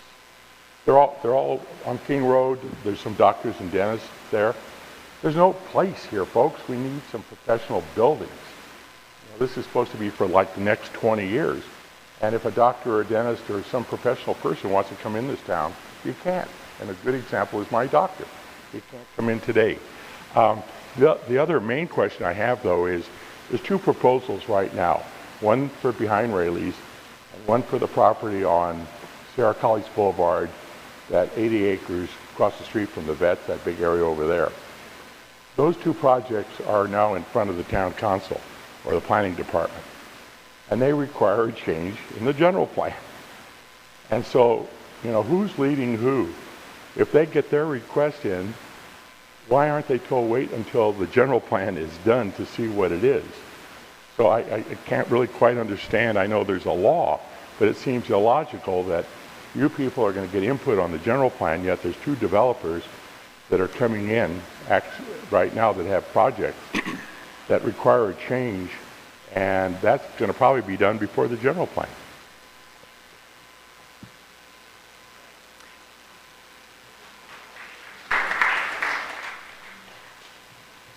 A little taller. Gary Liss again. On land use and housing issues, we need to build homes that Loomis needs. So people can afford to work and live in Loomis, and if they downsize, they'll be able to afford to stay in Loomis. For our kids, for our vets, for our elderly, for working families, for first responders and teachers. I sat through endless hearings on the Village project. And every meeting, people got up and supported the project saying, we need someplace for our kids to go. We need someplace for our elderly to go. We need someplace for our teachers to go. And guess what? Zero affordable housing was planned in the Village project. It never included affordable housing. We need to get real. If we want our kids to have a place, if we want our vets to have a place, if we want our elderly to be able to downsize and stay in town, we need to think small. We need to keep Loomis small, and there's tools to do that. The general plan and zoning need to address setbacks and reduce the acceptable lot coverage and heights of buildings to provide reasonably sized homes that Loomis needs, not what developers want to build.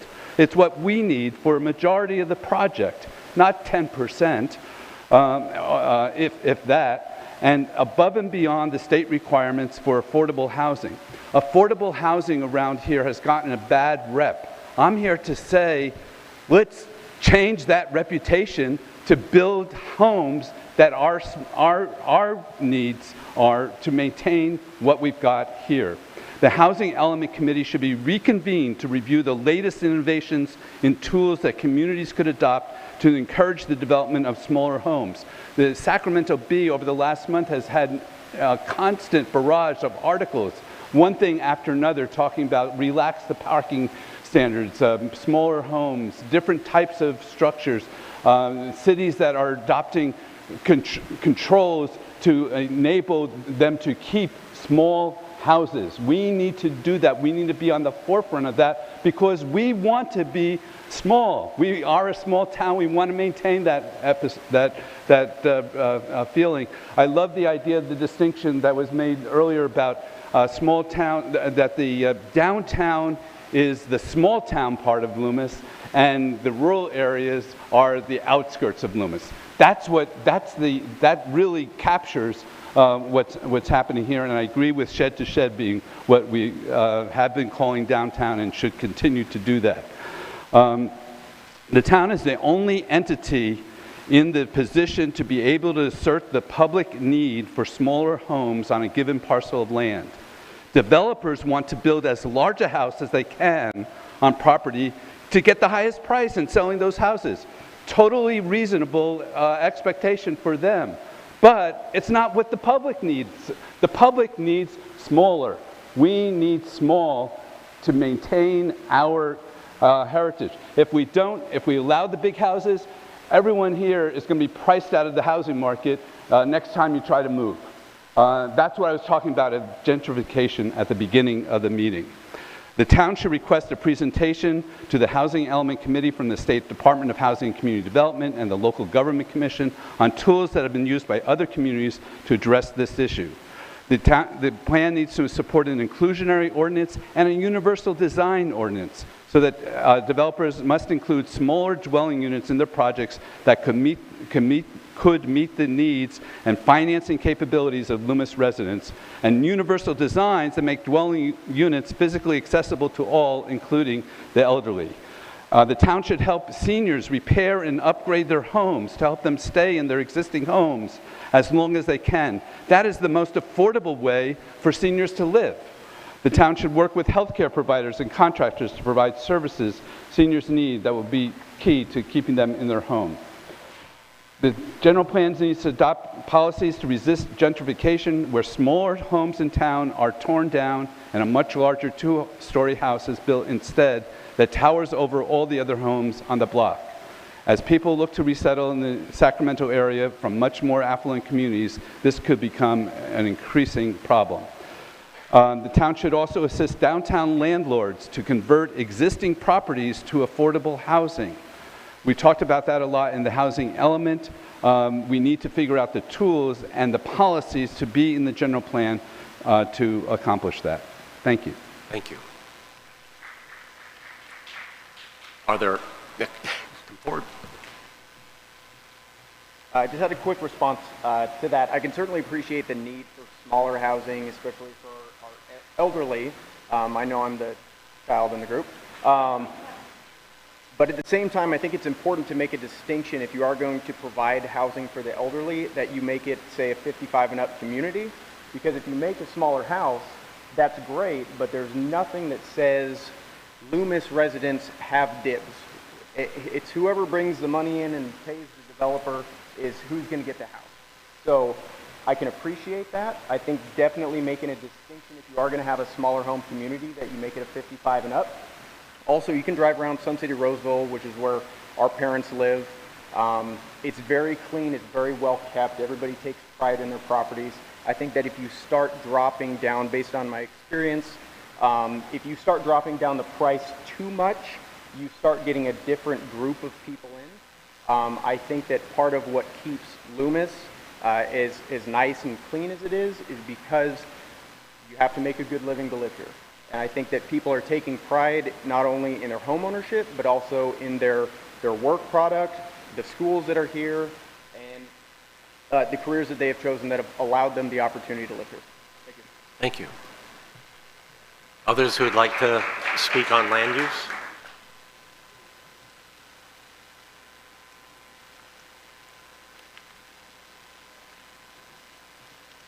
Jenny Knivesley, 4135 Hunters Drive. I just wanted to point out on the website that the projects that were talked about, the projects, they're under review and have not come to the Planning Commission or the Council. They're available for people to go online and look at.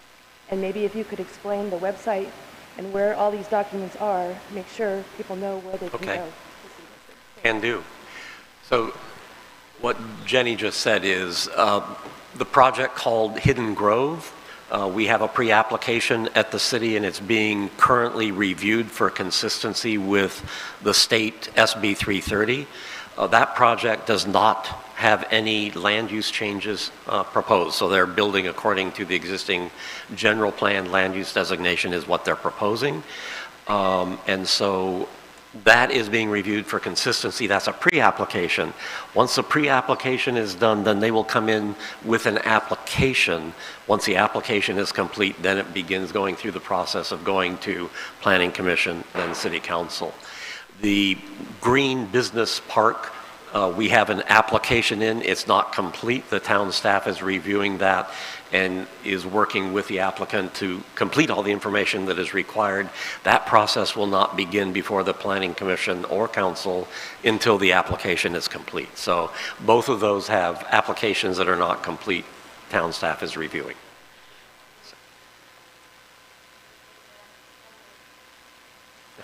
On the planning status report, there's a application from... Now, Mary Beth, can you show up on the screen so Mary Beth can show you the city's city's website.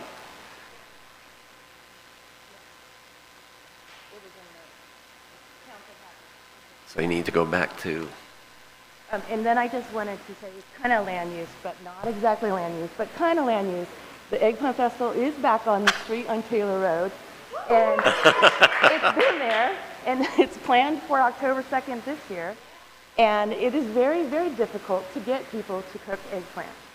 But I would love to talk to you and the council. No, I don't say it's hard. there's tons of eggplant. I'm saying that they don't come out and put them on. To come out on it. So it's almost to the point where we should probably pay them to come out so we can have eggplant at the eggplant festival. All right. Thank you, Jenny. And Mary Beth, if you could talk about the site. Certainly. So what I have up on the screen up here is the Town of Loomis website. Wherever you end up, the top green bar stays with it throughout, whether you go Town Council, Planning Commission, Library Board, town departments. We love planning, so we always go to the planning department. When you land there, you can see all the green buttons at the top stayed the same.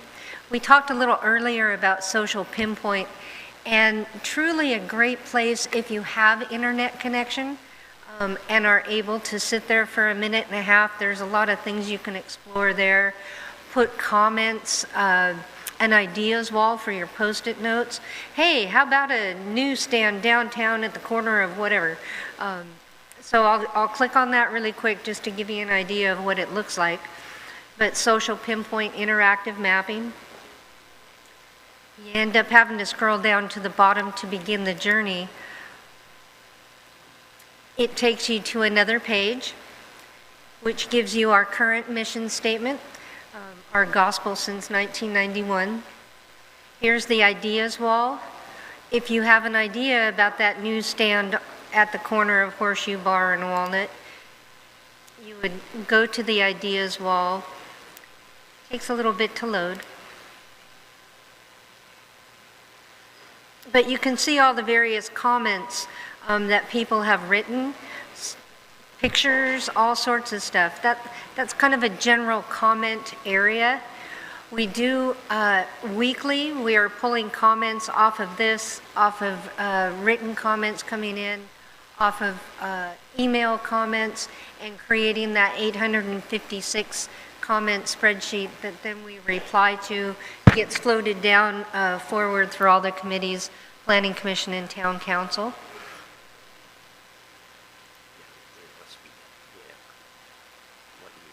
Land use? Yeah, go in. Don't go in the social. I would. I'm sorry. I got sidetracked. I'm going to go back to the planning department so we can see the current projects page. So on the left-hand side, you'll see all your different options for information. So here we have current projects. We just issued a request for qualifications for environmental services consultants. Any of these buttons, you just click on them. Hidden Grove, the pre-application submittal. It gives you all the documents that were submitted within their package, within their pre-application package, and also an analysis of the SB 330 planning process within the town of Loomis. Any of these underlined blue links you can click, and it'll take you to the document that it's referring to. In this case, it's a review by the town attorney of the SB 330 process and how it relates to the town of Loomis. Yeah. Which planning status? Oh, yeah. Just to, okay, so that's at the town council. So I thought the question was, where can you find the projects, and that's where Beth had you. Okay. Okay. Oh. Yeah. For YouTube, the request was for Mary Beth to show where the plan status document is, and this shows the various planning projects that are currently in the town being processed. Yeah, I'm good. So on our planning page, the left-hand bar, all things general plan update, 2020 general plan update. We, starting at the top with our public forum meeting tonight and Saturday, it gives you our Loomis mission statement, how to contact us. This will just pop up an email, a whole section on how to participate, comments received in both a PDF format and an Excel spreadsheet, because some people like to sort things and, see them in a different fashion. Then we drill down into the volume 1 of the general plan policy documents. For the sake of time, is it possible that we could bring up the latest planning status I'm calendar, getting please? there. Oh, wonderful. Yeah. Thank you. But that's the one that you write to the plan, not the general plan one. No. Yeah, that's what she's wanting. She's wanting to see the planning The May project. status report. No, not the general plan. She wants to see the planning project status report. Oh, okay. Right. Okay, I misunderstood on the planning status report. What you're looking for is not tied to the general plan update, but more the town council status of the planning department. Thank you.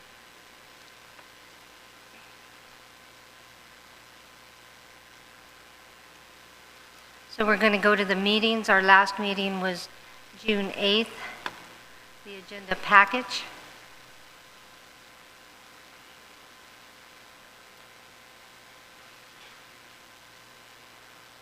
Planning status report. Now, this kind of flips it and it's sideways.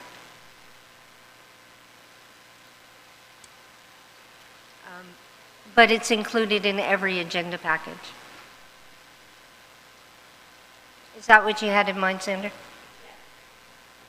Yeah, and if you don't mind, could you scroll, whoops, don't know, if you could scroll back. But to answer the gentleman's question when he was asking what's going on there, because he was for sure something was going on there, if you could scroll a little bit, right there. So it gives you everything going on in the entire town, not just one project, like the Hidden Grove or the Costco. Right.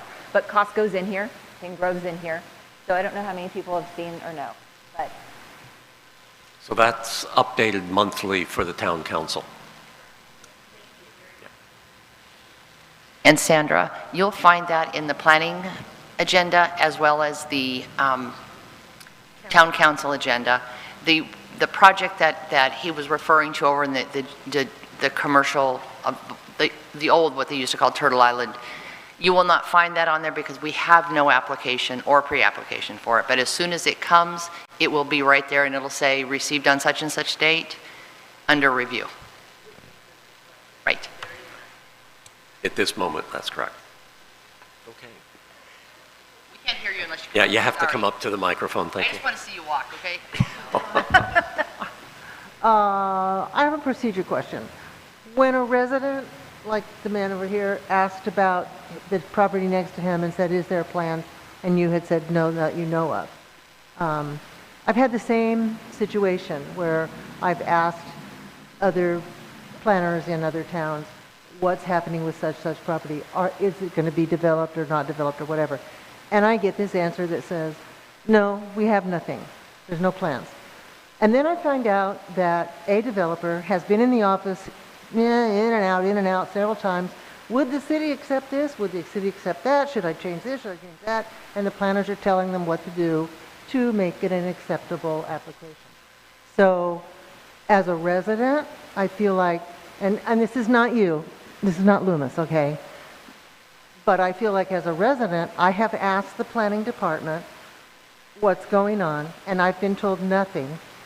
I've been told nothing is going on, and yet I then later find out this developer's been in and out and in and out. So my question and request and begging, pleading is, can we as residents of this town find out what's happening, even if you don't have a formal proposal on your desk? I mean, can you say to us, well, yeah, developers been coming in and talking about such and such and such and such. That, it's frustrating.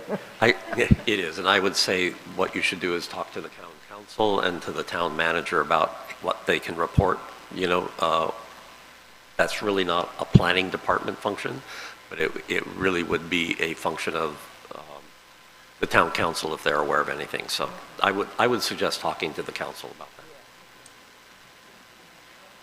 But you know, Pat, you know, as opposed to say we had a specific idea, you know, I have people call me often, they say, you know, tell me about this property, you know, whatever, and I'll say, well, you know, I have had probably 10 people come and ask me about this project, or I've had in the last 12 months, I probably have had 5 different people come in and say, well, tell me about this Turtle Island, what could I do? So it's a very general question. It'd be really hard to just specifically, I can say I have no formal applications, but I have had a lot of inquiries. And that's, you know, that's, right, exactly. So, you know, anybody can say, tell me about this property, and I wouldn't say that I have a specific person who's talking about blah, blah, blah, but I will definitely say, you know, we have nothing formal, but, you know, we have had a lot of inquiries. It's up for sale, and we've had a lot of people take a look at it. You know, that's probably as specific as we could be, but it could tell you that people are looking at your properties. We have a comment?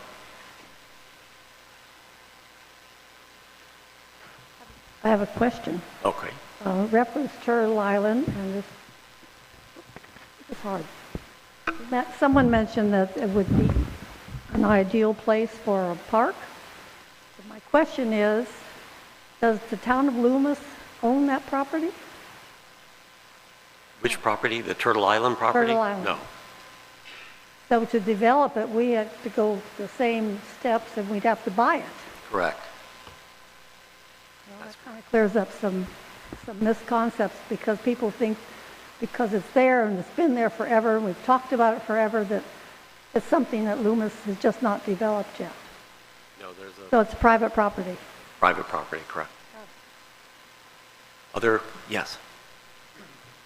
Just a further clarification on that last interchange.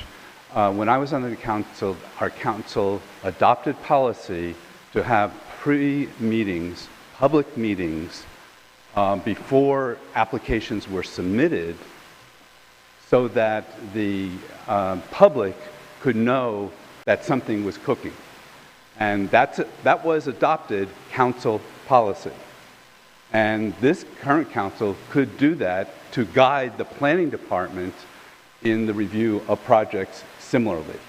Actually, they did with the Green Business Park. Under your ordinance, it came to the council for permission to proceed with an application. So that did come forward.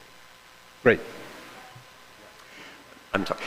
The town of Loomis has a code requirement that if somebody wants to submit an application for a land use change development project, and I can't recall all of the requirements for that, but they have to go to the council and get permission to make an application.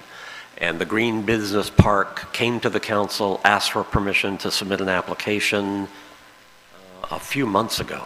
So that was done pursuant to the code.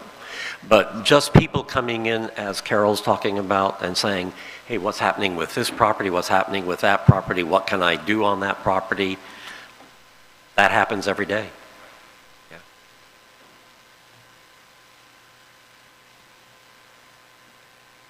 My name is Dave Daly, 3 at 115 Delmar Avenue. I'm glad you brought up the Green Deal. And it's 160 acres. It isn't 80 acres. And the guy that owns all that land, he's on the committee that is making changes to our general plan for his project. He's not on the committee no more because the town of Loomis got hip to it and they removed him from the committee. How could you have a guy that has a project in development in the town hall on the committee on his project? I'm waiting for an answer. He's on one of the committees that was making decisions on his project. The committees were selected. First of all, persons applied for the committees, and then the council selected the committee members. Once the council determined that he had submitted an application, he was removed from the committee. But the town knew long before he submitted an application that he was buying the land Like he bought Dean's Ranch. That's not just the only land he bought. The town knew he was going to do this project and still put him on a committee. I just want everybody out there to know, now that we have a Zoom, we could have our own public forum, we're going to have a public forum too. Okay. Are there other comments on the land use element?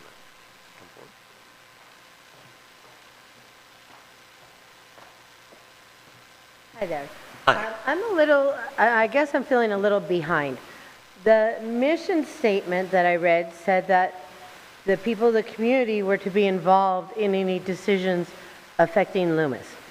I also read on the chart on the bottom that housing decisions were closed in May 2021, and that's a closed deal. So we're making comments on something that appears to be a closed deal. So that goes back to what steps were taken to specifically involve the community per the mission statement and per what this gentleman spoke to, that it's in the town's documents that the people should be involved. Now, I'd also like, so that's question one. Let me have you answer that, and I have some other ones. First of all, the housing element is a state mandated element, and it was required to be adopted by May 15th, so the town has passed that. Knowing that that date was coming up, the town moved forward with the housing element update, which they hired a consultant to write, and they also formed a housing element committee to work on that. So the town was involved in the housing element committee. There were the open houses that were held had comments on the housing element, and there were also a survey that was conducted, and there were personal outreaches on the housing element. So that was all done to engage with the community. In what manner was the survey presented to the people? I believe it was done by email and also by mail. Was that to every resident of the... No, that was a selected survey. It was a selection of who got to comment. It was a selection on the committee that got to make the decisions. What about the people?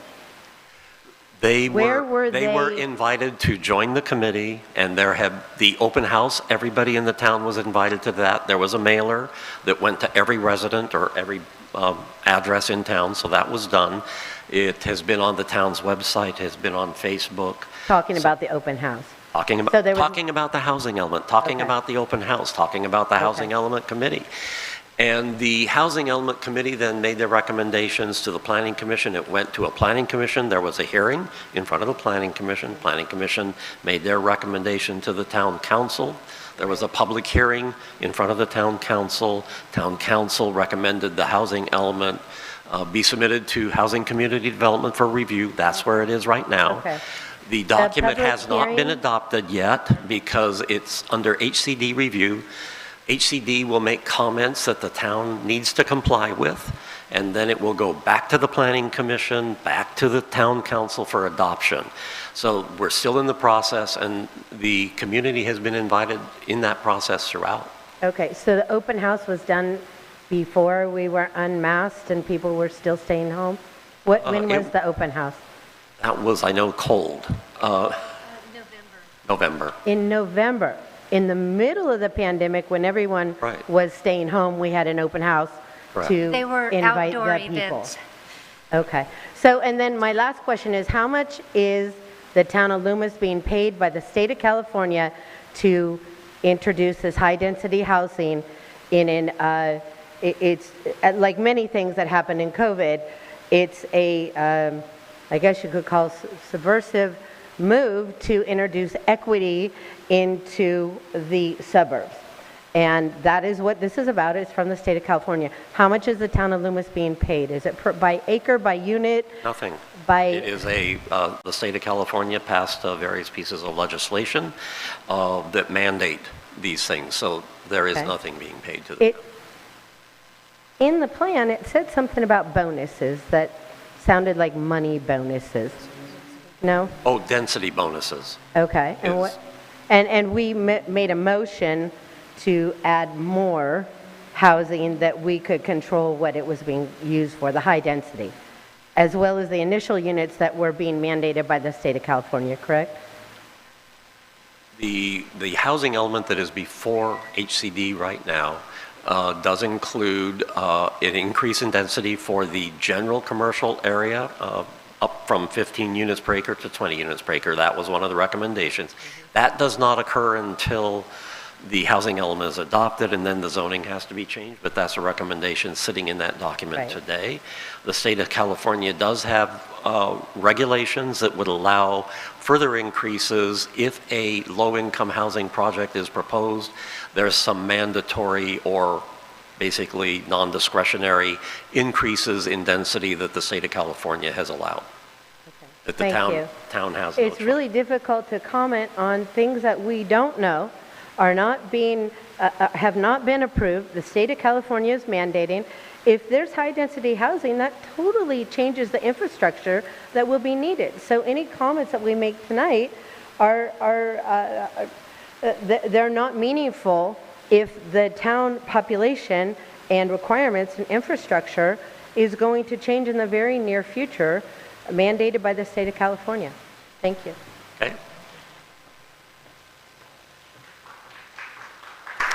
Other comments on the land use? All right. No, don't be sorry. So just a quick question. I heard you say that the town adopted a, was it 20 units per acre? How did that? Okay, the housing element that has been recommended, being reviewed by Housing Community Development, recommends that the density designation within the general commercial area goes from 15 units per acre to 20 units per acre. Housing units? That is what the density is. That doesn't mean it's approving housing or anything. It just says that that property owner has a right to build that number of housing units on his property. So that is in the zoning code, also in the land use designations would allow that to occur. Was this changed from 15 to 20 based on state mandates, or is this based on recommendations by somebody else? The state is mandating how much housing the town has to provide for and have zoning available for. The town did not have enough zoning. So the recommendation of the consultant doing the housing element is you need to provide more housing in the town of Loomis. And our recommendation, one way to provide more housing in the town of Loomis that meets the state mandates is to increase the zoning designation. Okay. I was just curious if we were taking it upon ourselves to increase the density allotment, or if that's something that we're required to do. I'm very new here. I understand there's probably hundreds of years of residency in the audience. I think that we could probably all agree that we understand their state mandates and your hands are tied. There's nothing we can do about it. It's just something you've got to get along with. But I would imagine the consensus would be to keep it to the very minimum of the requirements and not increase density if it's not required by law. Thank you.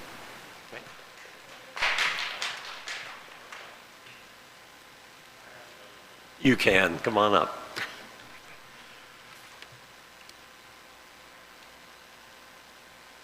Loomis has a major problem in land use. The only community that I know of where you zone property commercial, that's basically to sell stuff on that property, variety of commercial uses. And Loomis allows you to build houses. And when I was on the council, we zoned, because I was here when we did the 20, whatever it was, again, 20, anyway, the general plan before, and we zoned this property commercial, like behind Rayleigh's. This is going to be where there's stores and offices and things of this nature. But also in there, unknown to me, it allows for residential. And I think that's a real problem. How can you zone for commercial if you allow residential in it? So that's my question.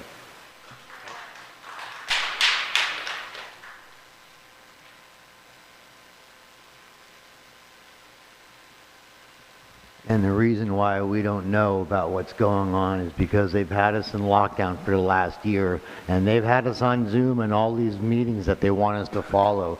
They don't want us to follow nothing. All this general plan has been all revised while everybody's been on lockdown, so they don't have a say-so. Other comments on the general plan land use element? Okay, I'm going to say something really unpopular. We do need more apartments. I know of one apartment building in Loomis, and yeah, we need more apartments. No, I'm not saying we need them all over town. We need some. And I'm a big fan of duplexes on a corner, because from this corner it looks like a house, and from this corner that looks like a house, but it's a duplex. And that's a way to get a little more housing in various ways, because California has a housing shortage. I don't like it. Nobody likes it, but it's a fact. We don't like seeing people homeless on the street. They need a place to go.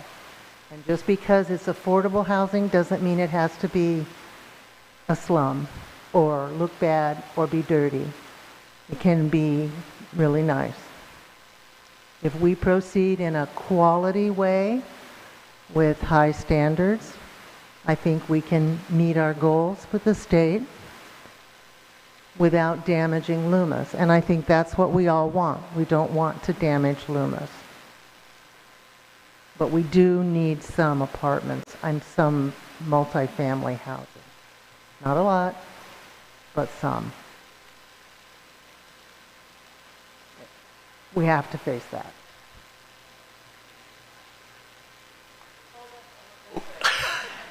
Thank you for that. But what we do have a responsibility to do is make it not all market rate. But if the developer wants to come to Loomis, or even if they're already here, anybody who wants to develop a bunch of housing, they have to comply with some affordable housing mandates and goals or rules that we get to identify. Okay, thank you.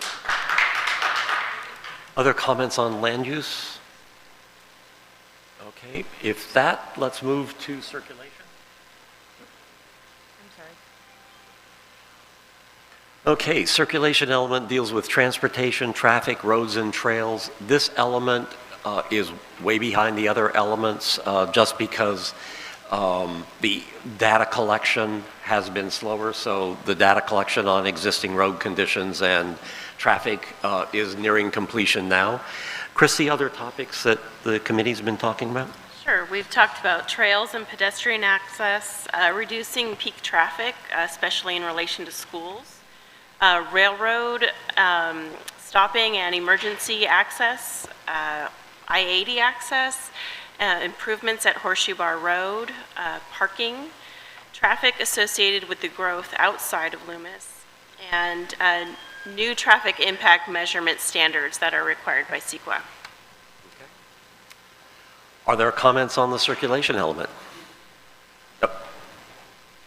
We'll let you battle it out. Howard Kraus, Indian Creek Drive, again.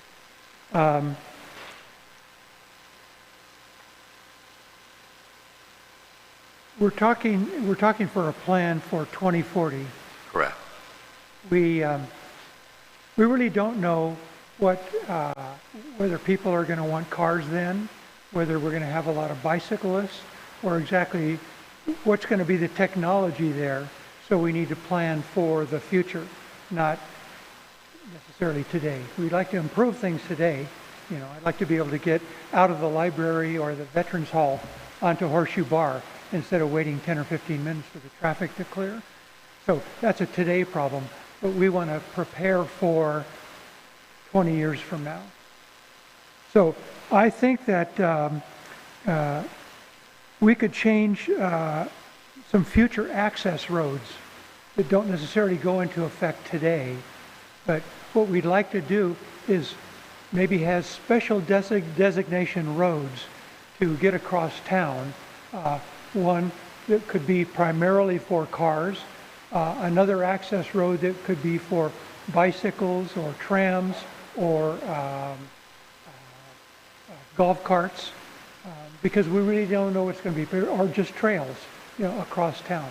So you could take the traffic that's on Horseshoe Bar right now and maybe set it up through they were going to talk about, somebody talked about having a Doc Barnes Road that goes up to King. You could put your car traffic up to King and a crossover to one part of Loomis, and it could go to the other part of Loomis and keep the cars there and leave the downtown area for foot traffic and bikes and the other stuff that I mentioned. So that's number one, the future plan. The other thing I'd like to talk about, Gary brought it up earlier. I don't know if you all know it, but there's a really good shortcut. If you're coming down I-80 and you want to go to the 50, instead of going downtown through the interchange downtown, you can get off at Loomis and you can take Barton to Douglas to Arden, what's it called, Folsom Boulevard, and go down to the 50. You could also get off at Sierra College and take Sierra College down Hazel to the 50. Two good shortcuts. But what I understand is there might be a plan afoot to widen Barton. If one does widen Barton, it will just invite these people that are on the 80 to come through Loomis, to no advantage to anybody in Loomis, but to the great advantage to the drivers on the freeway that want to get to the 50. So the suggestion would be, don't do anything to invite, don't build it so they come.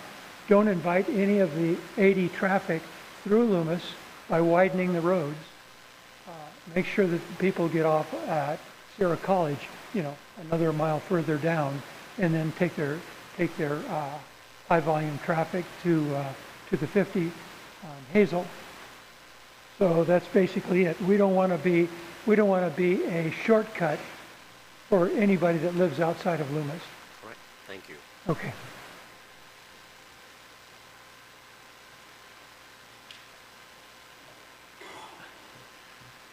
Gary Liss, a couple of other points. I totally agree with what Howard just said. The general plan zoning map, circulation element, capital improvement program, and development fee resolution need to include funding for these types of projects, including an entry ramp onto Interstate 80 west at King Road, an off-ramp from Interstate 80 east at King Road, an access road from Horseshoe Bar Road to King Road, the Doc Barnes extension Howard just mentioned, on the east side on the west side of Interstate 80, and an access road on the east side of Interstate 80. That was a proposal Russ Kelly made in the Housing Element Committee discussions. An extension of Swetzer Road from King Road to Sierra College Boulevard, connecting with a traffic light where the driveway to the Loomis Basin Vet Clinic is located. A gravel road connecting Stone Road to Walnut Street through Heritage Park for emergency vehicles only, so that if it's gravel, it won't attract people off of I-80 routed by GPS seeking a shortcut. The plan should eliminate plans to widen Horseshoe Bar Road, Barton Road, Laird Road, and Sierra College Boulevard west of Taylor Road. Traffic should be guided to major roads like Douglas Boulevard, to Sierra College Boulevard, to Taylor Road for residents to the east of Loomis to come to future retail in Loomis, instead of taking shortcuts up Barton and Laird to do that. Widening roads like Horseshoe Bar, Barton, and Laird would be costly for Loomis for both construction and maintenance costs, increase the amount and speed of traffic, decrease the value of houses along those roads, including ours, and therefore decrease property taxes to the town and eliminate the rural atmosphere that Loomis has worked so hard to maintain. The town also needs to include stronger enforcement of speed limits on rural roads and the use of traffic calming devices and stop signs to reverse the increase in speeding in rural residential areas where kids are walking and wildlife and pets have been killed. Thank you. Thank you. Other comments on circulation? Miguel? Yep. Okay, I want to first agree with Mr. Lisk about the on and off ramp at King Road. There's some pros and cons about it. It's going to bring more traffic down King. But if you look out 20 or 30 years, there's going to need to be another access onto Interstate 80.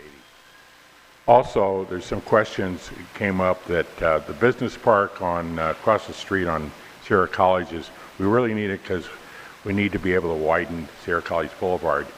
Well, that's true. Some of you may or may not have driven down 193 out by Turkey Creek, but you'll see one of the largest subdivisions I've ever seen in my life. It's over 1,000 acres being put in there. There'll be 23,000 people living there. There'll be 15,000 cars a day added. Now, we're not talking about Bickford Ranch. That's another story, but there'll be 15,000 cars a day added coming down Sierra College. So we need to widen Sierra College.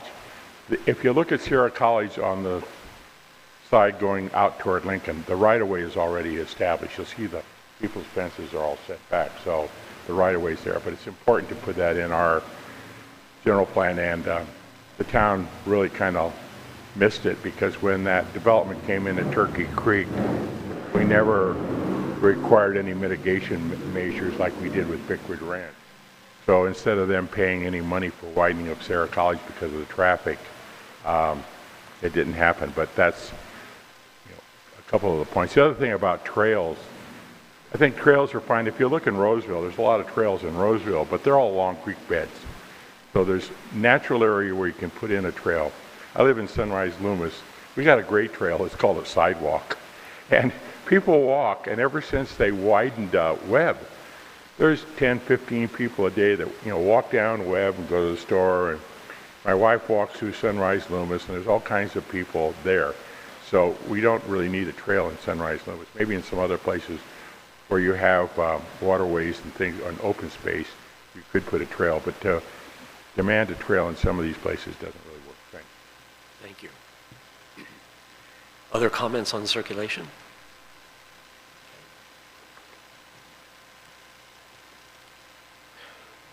Environmental justice. This is a new mandated element from the state of California. It is not required for the town of Loomis, but Loomis is incorporating it to recognize that they want to prevent any environmental justice issues in the future. And it deals with public health, environmental impacts to disadvantaged and low-income people. Christy, are there any issues that have been discussed in this element? We've discussed adding more regulatory background to the setting, continued coordination with county services such as cooling centers, and the goal is to provide a healthy, thriving community for all. Are there comments on the environmental justice element?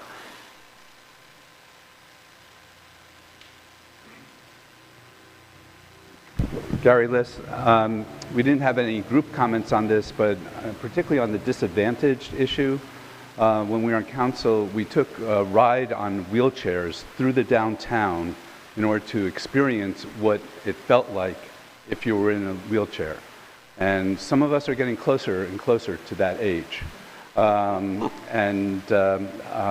If we're going to keep elderly in town, we need to definitely provide for more attention to universal design, not only of the housing and businesses, but also our roadways and sidewalks, and make sure that everyone can get around town the way they want to.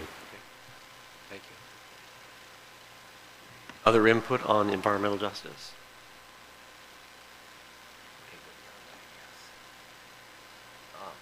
Public health and safety, this deals with noise, geologic issues, seismic, drainage and flooding, fire, hazardous materials, and climate change. And Christy, what are some of the topics that have come up here? So we've talked about expanding policies on erosion and sediment control, wildfire risk reduction, sensitive receptors, both in terms of pollutants and noise, climate change resiliency, emergency preparedness and response, and emergency evacuation with railroad tracks and stopping. Noise criteria and impact threshold levels, noise impacts from mismatched adjacent land uses, and reduction of railroad noise as trains come through town. Okay. Comments on the public health, safety, and noise element? Okay. Maybe we should move that over closer to you, Miguel. That's all right. It was kind of funny when Gary was talking about the wheelchair. I was in it then. I didn't really need it. Now I need it. But they fixed the streets downtown, so they are better. One thing I really have concern about is the noise element. When the development was going to go in behind Rayleigh's, there were sound studies done that showed where the different decibel levels were. And because the housing was going to be close to the freeway, and it was going to be 2 stories, it was so noisy that you really couldn't hear outside. With all that traffic, it was really detrimental. So they said, well, the people will stay in their houses, which I thought was really kind of funny. But what we're going to do on the 2nd story, so they can open the window, so it won't be too bad in the 2nd story, they were going to, the 1st story was going to be, a 6-foot sound wall. And if you notice, most of the sound walls going down in the state are probably 10 or 12 feet. They're not 6. But they were going to build a short sound wall for the 1st floor. And the 2nd floor, they were going to use triple pane windows or something to reduce the sound. I think it's important that noise be considered and be mandated, that you can't change the environment drastically by putting in some non-Loomis type measures to mitigate the sound. I think that you had mentioned, and it's really nice. I went up there and looked along Highway 50. As I went up to the casino, you said they had set back 50 or 100 feet, and I think that's great. It keeps it rather natural through there, and so I think those types of things need to be. I don't know if it'd be in noise or what, but I think those need to be included in there. All right, thank you.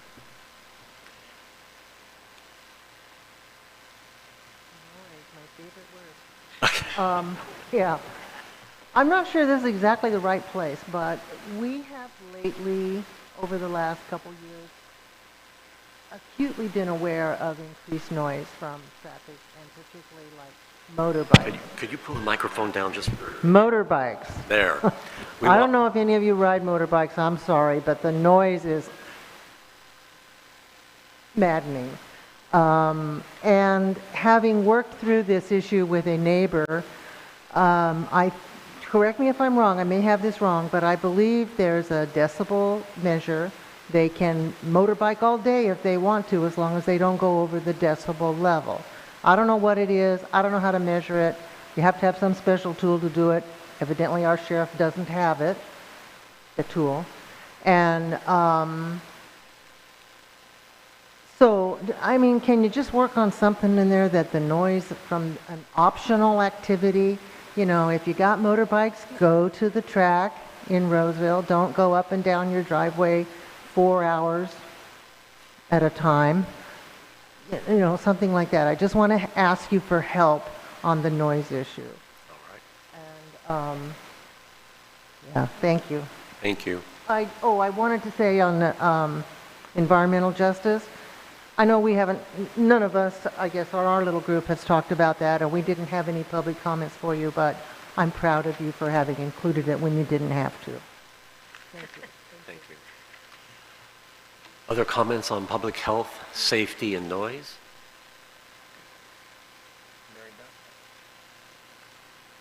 Economic development and finance. This is a new element. This used to be kind of tucked into the land use element, and it was decided it was important enough to bring forward. It discusses the town finances, and one of the things that keeps coming up at the committee is people would like the town to do many things, and the question is it Sean, is it Mary Beth, is it Roger, is it Cricket? You know, it's a limited staff to do stuff, and we do acknowledge the public works staff, but so one of the things being discussed in this element is how does a town afford to do these things? It's marketing of the town, also the industrial and commercial uses in the town and promoting those. So Christy, what other topics have we talked about? Generally, what types of businesses should be promoted and where, or jobs and where? What incentives can the town provide? What mix of uses can continue to maintain a robust economy downtown? And what can be done to reuse structures within the downtown area? And coordination with the chamber. Yeah. All right. Comments on the economic element? Mentioned earlier that the general plan, zoning map, circulation element, capital improvement program, and development fee resolution needs to ensure sufficient income for the town to continue to live within its means, and that those improvements need to be funded before completion of new housing and commercial projects. That's a critical idea. The town's development fee resolution needs to be updated every 2 years to support the general plan goals with funding, and not to be reliant on a single developer to fund improvements that will be needed. The development fee resolution is the key tool to the alternative, the village. The village was relying, the town was relying on the village to put into millions of dollars of road improvements. The alternative to that is do a better job of adding to the capital improvement program and the development fee resolution the types of roads that will be needed for future development. We need to also proactively seek federal, state, and regional funding. There's an awful lot of money about to hit the streets, and particularly for transportation, housing, parks, recreation, open space, fire protection, water supply, and energy self-sufficiency. We should be requesting our congressional representatives earmark projects needed in Loomis. They've brought back earmarks in Congress. We should make sure that we get some. Business projects should be allowed to pay for the use of town parking lots to fulfill their parking requirements in zoning and refer customers to those locations to park as a way of dealing with the parking issue, again, recently highlighted in a Sacramento Bee article. All development is not equal. The town should be clearer in the general plan and zoning ordinance about the type of developments that are preferred in Loomis in different zones. This would save time and money to developers and the town staff of not having to go through a multi-year stakeholder process to find out that the town just doesn't want that type or size of project. I'm thrilled to hear that the ordinance is in place requiring permission from the council to submit a project if it's going to require a change. That could probably go beyond that and say for any major project of any size, whether it requires a general plan or zoning change, to have that same type of process followed. Those are our comments. Thank you. Thank you. Other comments on the economic development and finance element? Okay. We're waiting. Okay, first I'd like to let you know that you live in one of the richest cities in the state of California. Maybe Beverly Hills is better, but studies have shown that Loomis has almost 100% of their budget are in reserve, so they could operate without any negative impact. Most cities are lucky to have 20% of a reserve fund. Loomis almost has 100. And there was a study once that showed we're the second, I don't know how they figured this out, richest city other than Beverly Hills. So Loomis is not poor. On marketing, what would be really great is if we could change the zoning ordinance to allow public electric billboards. And why I say this, the billboard as you come into town that the chamber has, you have to change the letters all the time. If that was an electronic billboard, the high school has one and all the elementary schools have an electronic billboard. That could be changed daily, could list 10, 15 events. And the people that come down Horseshoe Bar would really know what's going on. I think that would be a great marketing tool. As far as saying what the town wants as far as business, having been a prior business owner, I think that's absolutely ridiculous. You can't say, well, I want this certain kind of a shop and I want this kind of a shop. What will drive it, and it's shown here, is that somebody has an idea of something they want to do and they start it up, and if they have a good idea and a good business, has a gastropub and all the other ones we got going haywire right now, that'll happen. And somebody said, well, we got too many coffee shops, we can't get the one at Horseshoe Bar and Taylor. That's up to them. I mean, private business will decide what they need, and so to say what the town wants, you might be able to say what it wants, but to put it in a document that says this is all we would allow, I don't think that's very good. Industrial, real quickly, SACOG did a study that showed what we needed in the year 2040. It was like 15 acres of industrial, showed how much commercial we needed, and that type of thing. And I think we really need to look at that. We don't need 80 acres of industrial. We do need commercial, and the way the plan behind Rayleigh's, we're not going to have any more commercial, folks. I mean, it's all gone. It's all going to be houses, and we do need some commercial and professional buildings. Thanks. Thank you. Other input on the economic development element? All right.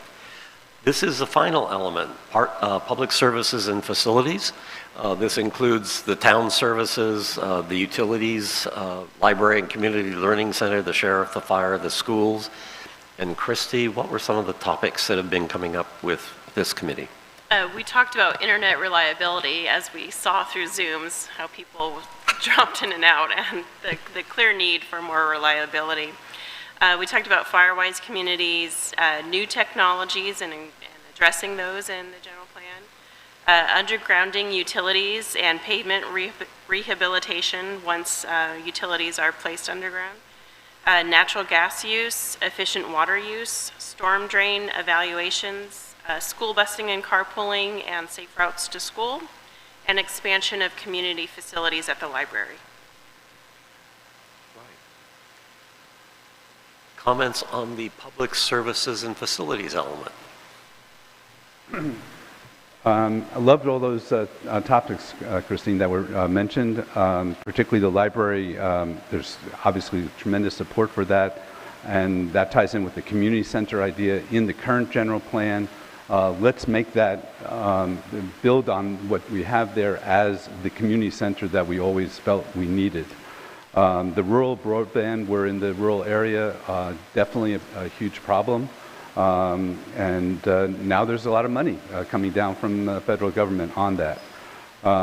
Open space and parks, I didn't hear on the list.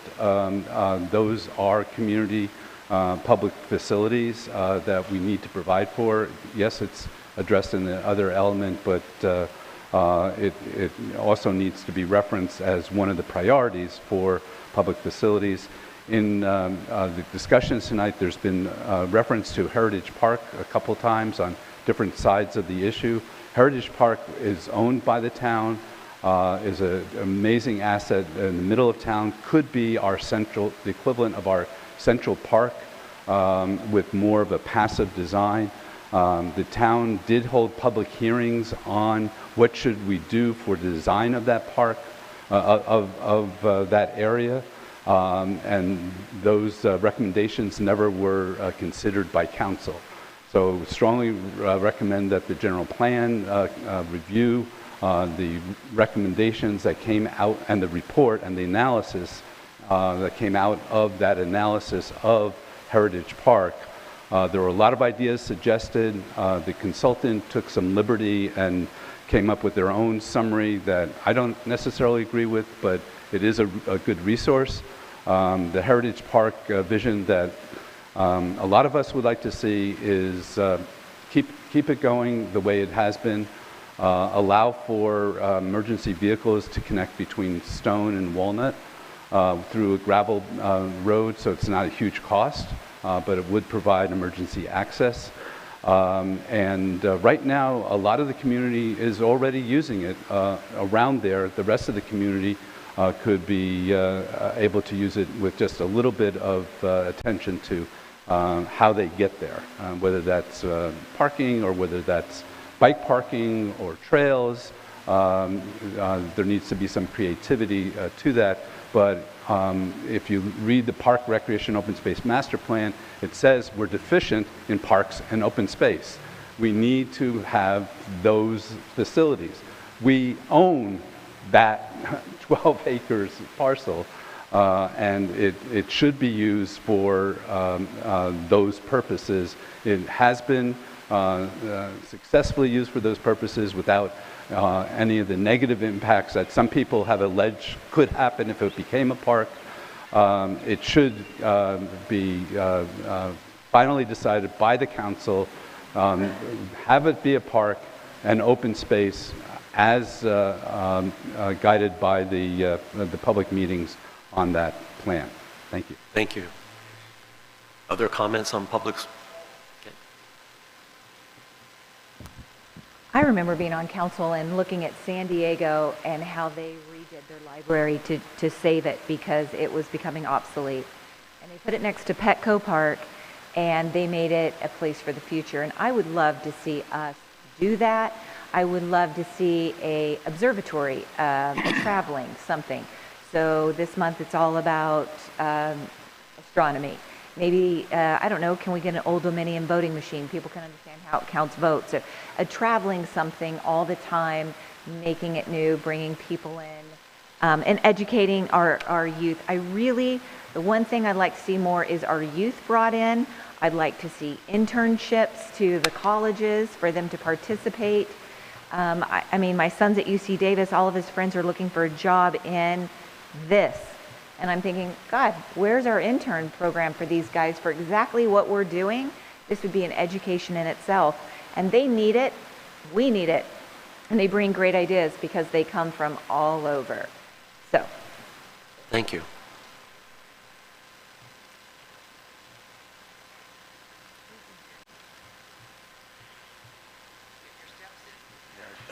Steps in. First, just for you and the public that may or may not know, I've been involved in recreation for 40 years as recreation superintendent for the city of Roseville. Also, I was an instructor at Sacramento State, and I have a master's in Parks and Recreation Administration. That doesn't make me really knowledgeable, but I helped develop about 10 parks in Roseville. And the Heritage Park site is not a park site, believe me, folks. It's up against a freeway. When you have a park, you want it accessible all the way around, like Sunrise Loomis Park. It has maybe one tree, big pile of dirt. I was just there last week. It's got a pond that's overgrown by blackberries. Now, you say, well, but it still could be a park. Well, it could be, but it also could be a money source. If the town had sold that property, they could have bought the 30 acres of Nunn property with beautiful oaks, access from Barton and Rockland Road. So I strongly recommend that they not make Heritage Park a park. The study showed that all you could do is build up like a lookout over it so you could see something. That's not what a park is. But the real value of that property there is to sell it. Take that money and buy.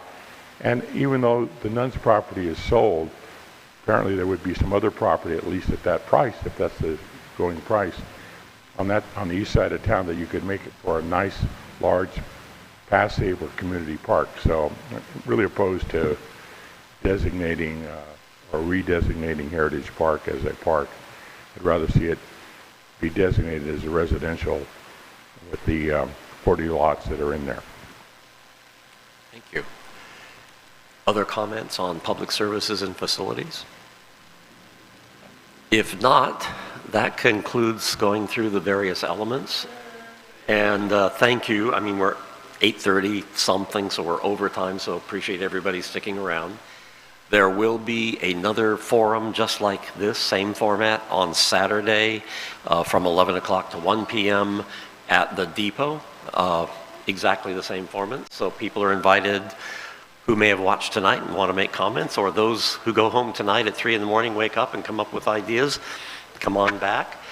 And we appreciate it, and the staff will be here for a while if there's questions you want to come up and discuss with us. Other than that, thank you very much for attending, and we'll see you Saturday.